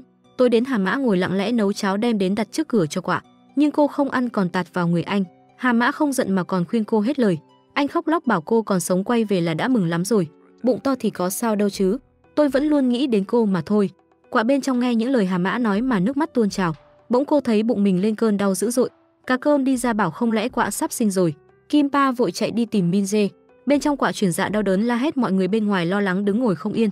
Min Jae chạy tới bảo mọi người chuẩn bị nước sôi và chăn. Cá Cơm bối rối tập trung phân công việc cho từng người mà quên hết buồn phiền. Bên trong Min Jae lo giúp Quạ sinh nở, bên ngoài mọi người hồi hộp. Bỗng có tiếng trẻ con khóc. Min Jae chạy ra báo hai mẹ con đều ổn và đó là một bé trai. Ai nghe cũng cảm thấy rất vui. Quạ nhìn con trai bảo sau này đừng giống mẹ nhé. Lát sau Cá Cơm đem cháo vào bảo Quạ ăn cái này rồi ngủ đi. Anh bế đứa trẻ ra ngoài tuyên bố từ nay đứa trẻ này là thành viên mới trong gia đình chúng ta. Chúng ta sẽ cùng nhau nuôi lớn nó. Chúng ta tuy phải nhịn đói nhưng đứa trẻ này phải no đủ. Tuy chúng ta ăn mặc rách rưới nhưng đứa trẻ này phải mặc áo đàng hoàng. Chúng ta đánh nhau để trưởng thành nhưng đừng đánh đứa trẻ này. Tuy chúng ta không được học hành nhưng hãy dạy cho đứa trẻ này học chữ. Tuy chúng ta là những kẻ bỏ đi nhưng hãy nuôi đứa trẻ này lớn lên trong tình yêu thương. Chúng ta là ăn mày nhưng đừng để đứa trẻ này thành ăn mày. Nói rồi Cá Cơm đưa cho Hà Mã bế để mọi người cùng ngắm đứa trẻ.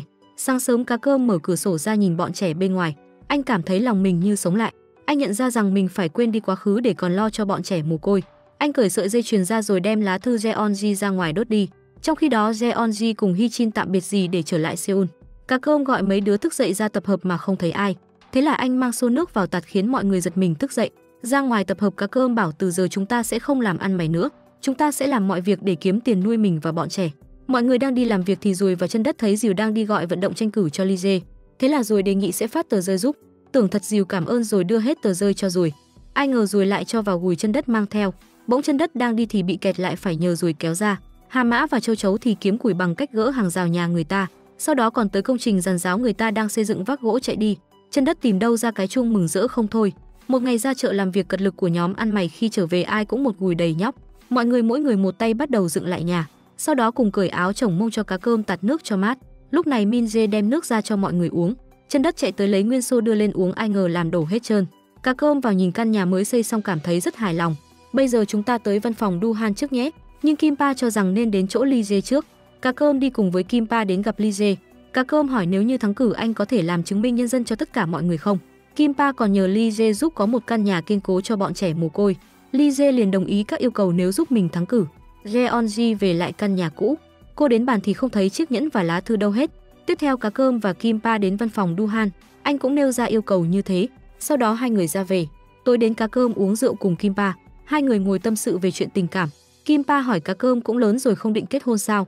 Kim Pa Jeonji là người con gái đầu tiên mà tôi yêu từ khi sinh ra nên tôi không thể yêu người khác được. Bọn ăn mày chúng tôi từ nhỏ đã không có được tình thương nên khi đã yêu ai thì sẽ yêu hết mình. Sáng hôm sau mọi người đang ngủ ngon lành thì nghe tiếng chuông.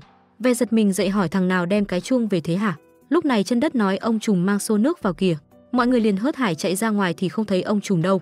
Minje nhờ Chân Đất Ruồi và Quạ mua bột về cho em bé. Mọi người vào trong định tiếp tục ngủ thì Cá Cơm vào gọi thế là cả bọn chạy ra ngoài. Ba người trên đường mua bột về Chân Đất lấy bột ăn thử. Quạ lấy lại chạy đi ai ngờ bị xe lính Mỹ tông phải. Rồi la hét bảo Chân Đất gọi ông trùm đến. Ở nhà mọi người đang bế em bé ra nựng thì Cá Cơm bảo đi làm thôi. Thế là cả bọn mang gùi lên đường. Bỗng Chân Đất chạy về báo Quạ bị xe lính Mỹ tông trúng. Bên này Ruồi đứng chửi bọn lính Mỹ té tát nhưng họ nghe chẳng hiểu gì. Lúc này cảnh sát cũng chạy tới. Ruồi yêu cầu cảnh sát bắt họ vì tông em gái mình. Nhưng tên cảnh sát cho rằng người thấy xe thì phải né chứ xe sao thấy người mà tránh được. Nói rồi hắn đẩy Ruồi ra cho bọn chúng chạy đi. Khi Cá Cơm chạy tới hỏi thì tên cảnh sát bảo không thể bắt tội người Mỹ được. Bởi vì không có người Mỹ thì sẽ không có nước Đại Hàn Dân Quốc. Nói rồi hắn bỏ đi. Cá Cơm cho người lục soát các ngóc ngách để tìm bọn chúng. Trong khi đó Ngón Chân cũng đang đánh nhau với bọn Mỹ. Nhóm ăn mày thấy chiếc xe bọn Mỹ đậu, liền chạy xung quanh tìm thì thấy Ngón Chân đang đánh nhau với bọn chúng. Cả nhóm xông vào cùng đánh bọn Mỹ. Thế là cảnh sát tới bắt Cá Cơm và Ngón Chân về đồn. Hai người ngồi mà không biết nói gì. Cuối cùng Ngón Chân lấy ra gói thuốc đưa Cá Cơm một điếu. Nhưng tao không có quẹt diêm ở đây. Cá Cơm không nói gì lấy trong túi ra bật lửa lên hút.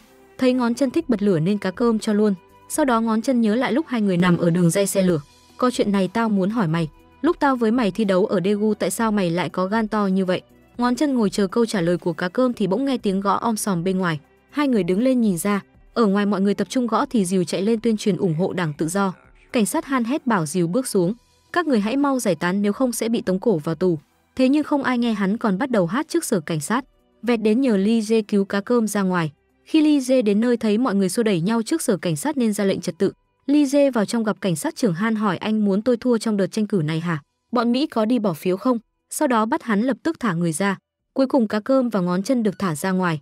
Nhưng hai người chưa nói được vài câu đã bắt đầu muốn xông vào đánh nhau. Mọi người phải ngăn lại mới thôi. Lise đi ra yêu cầu Ngón Chân về văn phòng. Hắn nói với Cá Cơm rằng việc của bọn Mỹ tôi sẽ tự lo nên cậu hãy về đi. Tối đến nhóm ăn mày trụm lại bàn nhau về cách ăn cắp điện. Chân Đất làm nhiệm vụ leo lên cây lấy dây điện cho Ruồi kéo về. Mọi người truyền tay nhau kéo điện về lều. Cuối cùng đèn cũng bật sáng. Mọi người vô cùng thích thú nhưng lại phát hiện không thấy Chân Đất đâu. Bên này Chân Đất vẫn còn đu trên cây trụ không biết phải làm sao. Sáng sớm khi mọi người còn đang ngủ Cá Cơm vào gọi hỏi tụi mày biết hôm nay là ngày gì đúng không?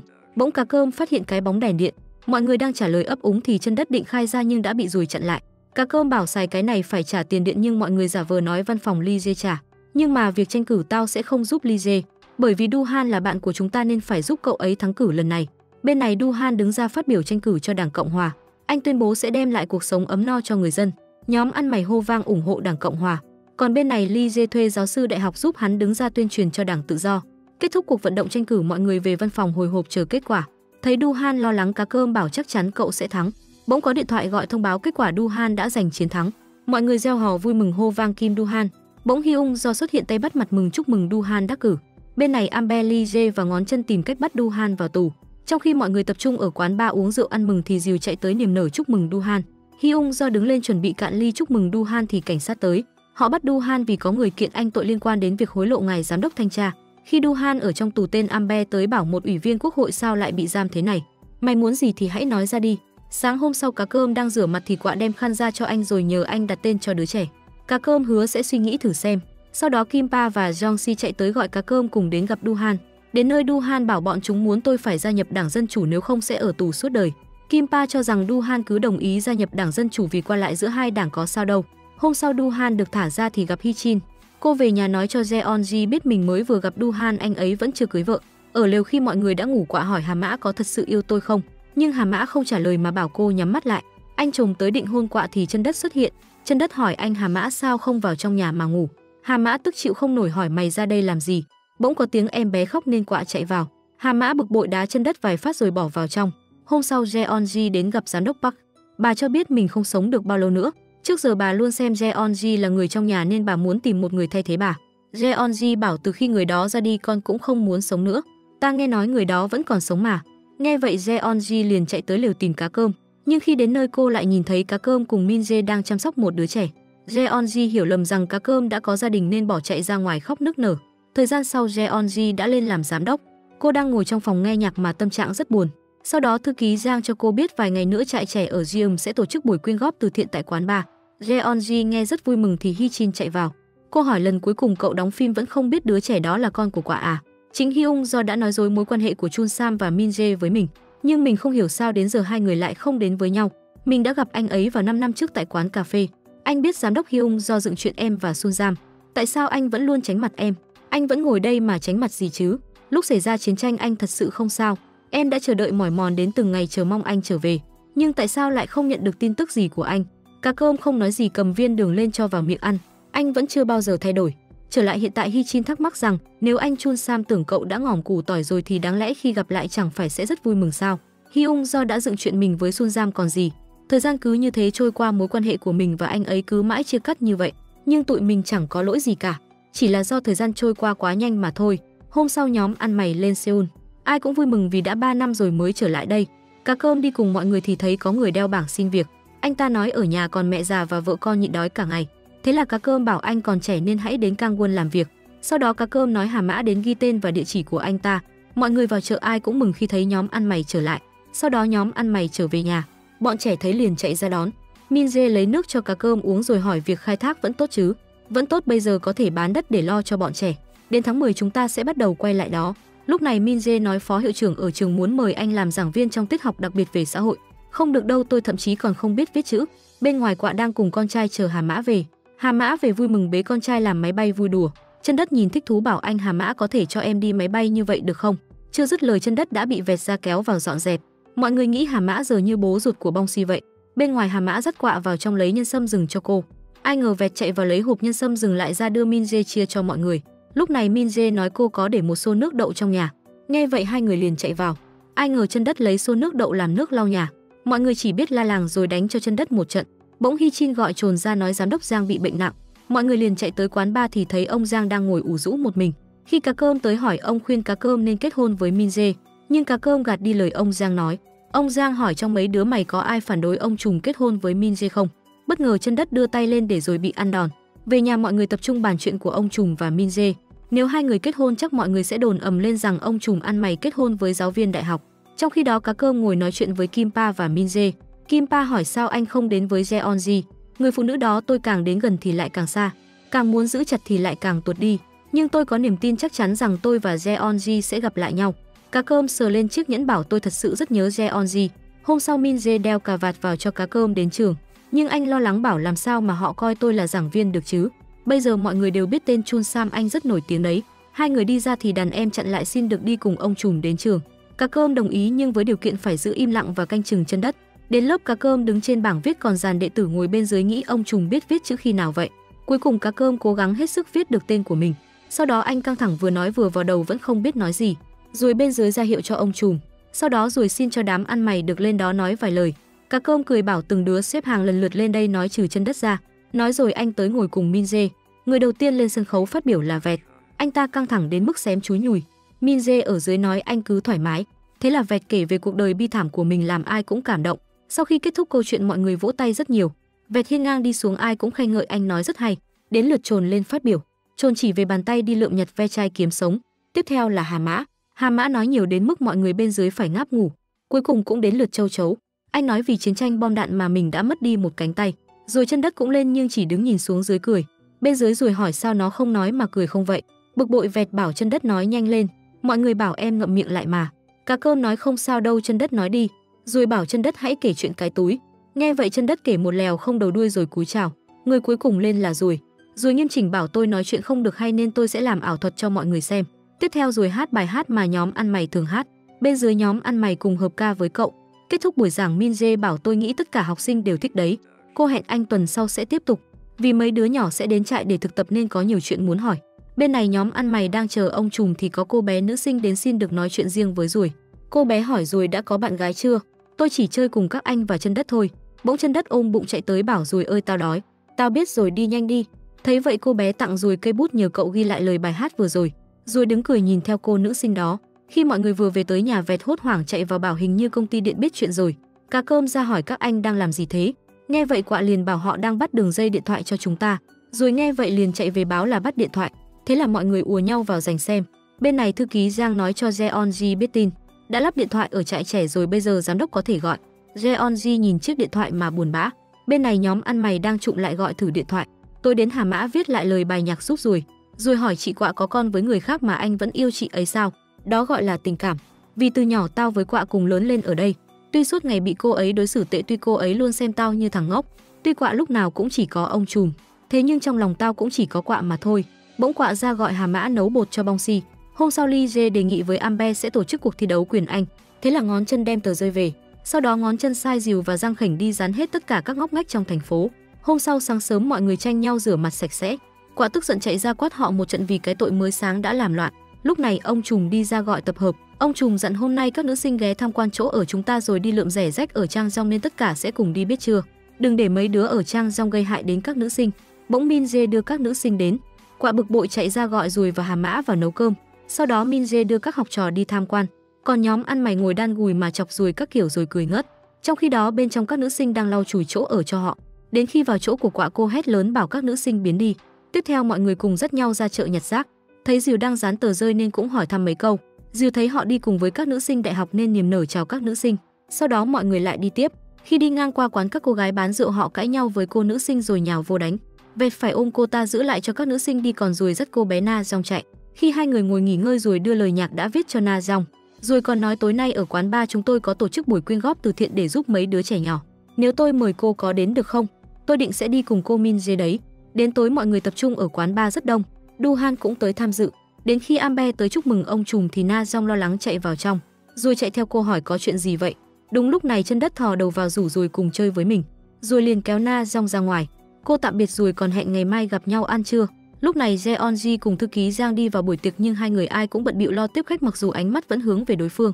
Đã 5 năm rồi hai người chưa một lần gặp lại.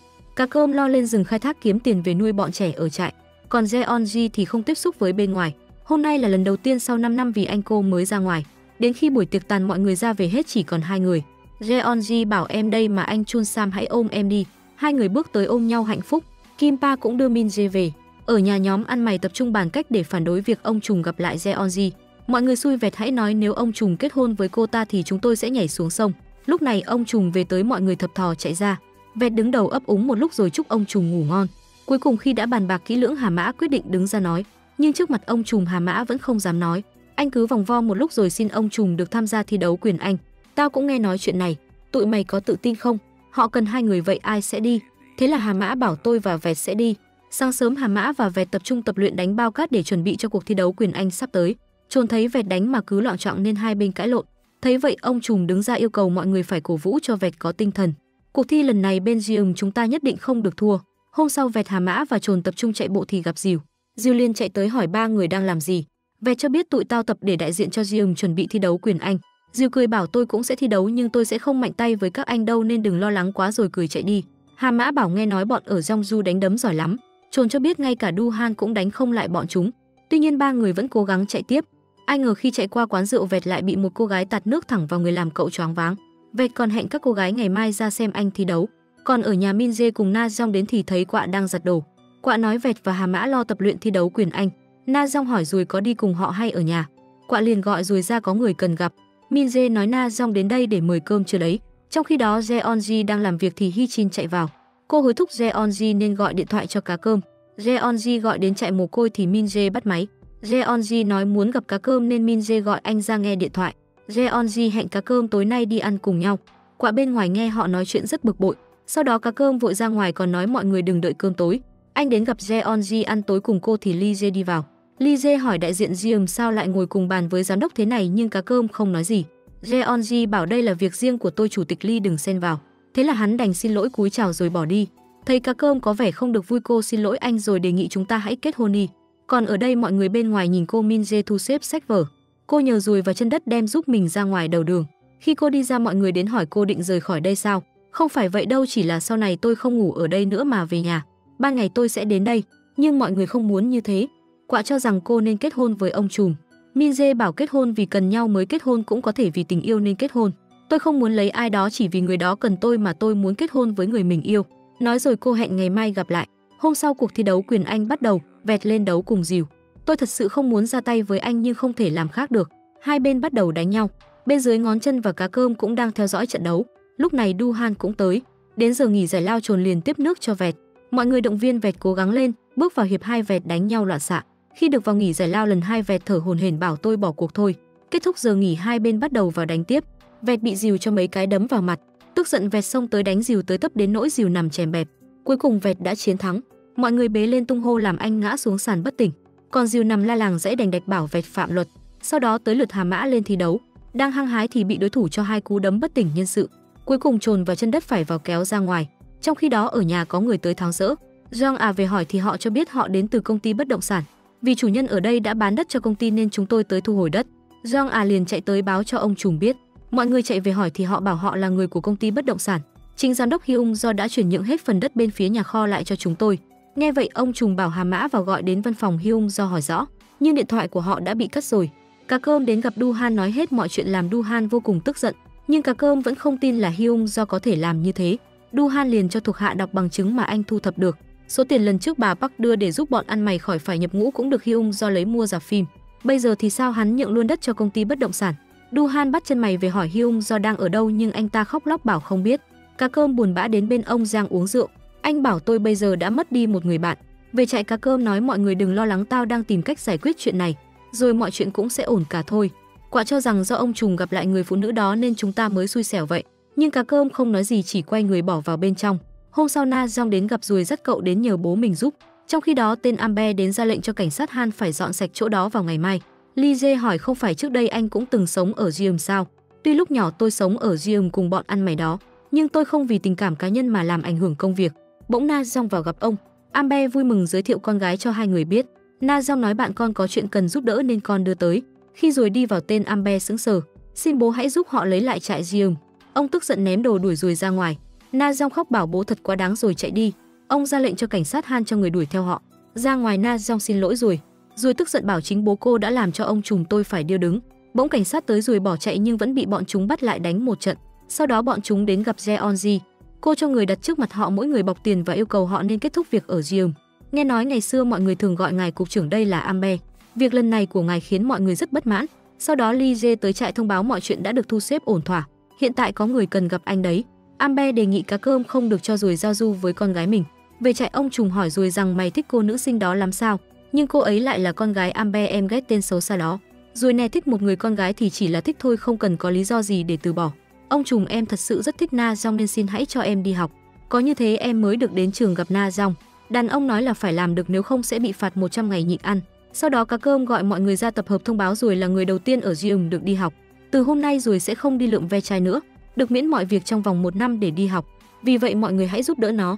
Nếu nó đậu vào đại học tất cả sẽ có thưởng, còn nó không đậu sẽ bị phạt 100 ngày nhịn ăn. Bắt đầu từ đó Min Jae đem sách vở cho rồi tự học để thi vào trung học. Còn mọi người vẫn cố gắng ra ngoài lượm ve chai kiếm tiền lo cho bọn trẻ ở trại. Tối đến chân đất vào rủ rồi đi ngủ, nhưng rồi vẫn cố gắng học đến khi ngủ quên lúc nào không hay. Mỗi ngày rồi đều cố gắng học chăm chỉ như thế. Bỗng một tối Na Jong đến hỏi anh không nhớ em sao, ngày mai anh thi tốt nhé rồi quay đi. Cuối cùng rồi cũng đã thi đậu vào trường học. Thời gian sau công việc khai thác đất rất tốt. Trồn cho biết không bao lâu nữa chúng ta sẽ có 150 mẫu đất. Cá Cơm bảo giờ chỉ cần chịu đựng 2 năm nữa chúng ta sẽ có tất cả. Khi đó các ăn mày và trẻ mồ côi sẽ đến sống. Lúc này Min Jae và Kim Pa tới hỏi ngày 16 này các cậu rời đi à? Đúng, chúng tôi sẽ đến Gyeonggang, tổng cộng 1.500 người. Hôm sau rồi đi học về báo bọn lưu manh ở Jeongju đã bị bắt. Mọi người liền chạy ra xem thì thấy Ambe, Ngón Chân và Diều đều bị bắt. Cá Cơm hỏi rồi trên đó ghi cái gì? Họ ghi chúng tôi là lưu manh, chúng tôi sẽ nhận sự phán quyết của nhân dân. Lúc này Du Han cũng chạy ra nhìn theo họ. Khi mọi người quay về, Cá Cơm nhận điện thoại báo Jeonji đã bị bắt. Biết tin anh vô cùng lo lắng. Kim Pa về báo Jeonji đã vi phạm luật sử dụng tài sản quốc gia. Cô ấy chi tiền cho các viên chức nhà nước còn gửi tiền ra nước ngoài. Gia đình cô ấy đang ở Mỹ, gửi tiền cho họ là sai sao? Không sai, nhưng gửi tiền vượt quá quy định là vi phạm. Bây giờ phải chờ xem phán quyết như thế nào. Đến ngày xét xử mọi người đều bị dắt ra, trong đó có Ambe. Bên thẩm phán bước ra đọc tội trạng của từng người. Ambe và cảnh sát Han nói trong thời gian làm chính trị hắn đã nhận tiền của Jeonji, nhưng Lee Jae bảo bọn họ nói dối bởi vì mỗi lần đến đó chúng tôi chỉ uống rượu và ăn thịt nướng mà thôi. Kết thúc phiên tòa, Cá Cơm vào gặp thiếu úy Park, bây giờ đã thành thanh tra. Cá Cơm nhờ thiếu úy Park thả Jeonji ra vì đó chỉ là do nhầm lẫn thôi. Bỗng Jeonji được đưa vào. Thiếu úy Park cùng Kim Pa ra ngoài cho hai người nói chuyện. Cá Cơm nắm tay Jeonji hỏi em có sao không? Jeonji bảo chúng ta đã làm sai chuyện gì? Chỉ là chúng ta yêu nhau muốn ở bên nhau mà sao lại khó khăn như vậy. Đến giờ tuyên án, Ambe, cảnh sát Han và Ngón Chân bị phán tử hình. Jeonji bị phạt 2 năm tù giam. Diêu cũng 2 năm tù giam. Kết thúc cuộc xét xử, Jeonji bảo anh lại phải đợi em rồi. Anh không đành lòng để em bị giam ở đây. Bên này Na Jong và rồi đến thăm Ambe. Ông hỏi con và tên ăn mày này vẫn còn gặp nhau sao? Không bao lâu nữa anh ấy sẽ thi vào đại học bởi anh ấy rất thông minh. Ta hỏi con có yêu tên ăn mày này không? Na Jong sụt sùi gật đầu. Ambe liền bảo rồi rằng từ nay ta sẽ giao Na Jong của ta cho cậu rồi bỏ vào trong. Cá Cơm vào thăm Ngón Chân. Anh nói rằng đây là lần đầu anh biết Ngón Chân tên thật là Sung Jong. Ngón Chân nhờ Cá Cơm một chuyện. Khi tao đi chầu Diêm Vương mày có thể chôn tao ở gốc cây đa nơi trại trẻ không? Tao trở nên như thế này bắt đầu từ chuyện mà tao đã làm với Kít Chuột. Tao không ngờ là mình lại đánh nó ngỏm củ tỏi. Khi tao xuống suối vàng có thể gặp được Kít Chuột, tao sẽ quỳ xuống để xin nó tha thứ. Ngón Chân à, tao xin lỗi vì đã làm hỏng mắt của mày. Về trại rồi xin ông trùm cho mình được kết hôn. Bên ngoài mọi người cũng rất muốn được kết hôn nên dắt nhau đến gặp ông trùm. Quạ nói bọn này điên hết rồi nên mới muốn kết hôn. Thế là ông trùm tổ chức một buổi kết hôn tập thể cho tất cả ăn mày. Ông Giang đứng lên phát biểu trước các cặp đôi. Sau đó ông mời Kim Chun Sam, đoàn trưởng đoàn khai thác cũng là ông trùm Jeum, lên phát biểu. Khi Cá Cơm lên phát biểu ai cũng xúc động. Bên dưới mọi người ai cũng có đôi có cặp, chỉ có Chân Đất đứng một mình. Trông thật tội nghiệp làm sao. Kết thúc bài phát biểu, ông trùm bảo bây giờ mọi người hãy hôn nhau. Thế là bên dưới từng cặp hôn nhau, riêng Chân Đất chỉ biết gãi đầu cười. Sau đó Cá Cơm cùng Min Jae và Kim Pa ngồi nói chuyện với nhau. Min Jae cho biết mình sắp qua Mỹ học do trường yêu cầu phải đi. Vậy là để Kim Pa một mình rồi. Tôi cũng sẽ qua Mỹ. Min Jae qua đó học còn tôi thì sang đó làm việc ở Hải quân Washington. Cá Cơm buồn bã trở về nơi đã từng gắn bó.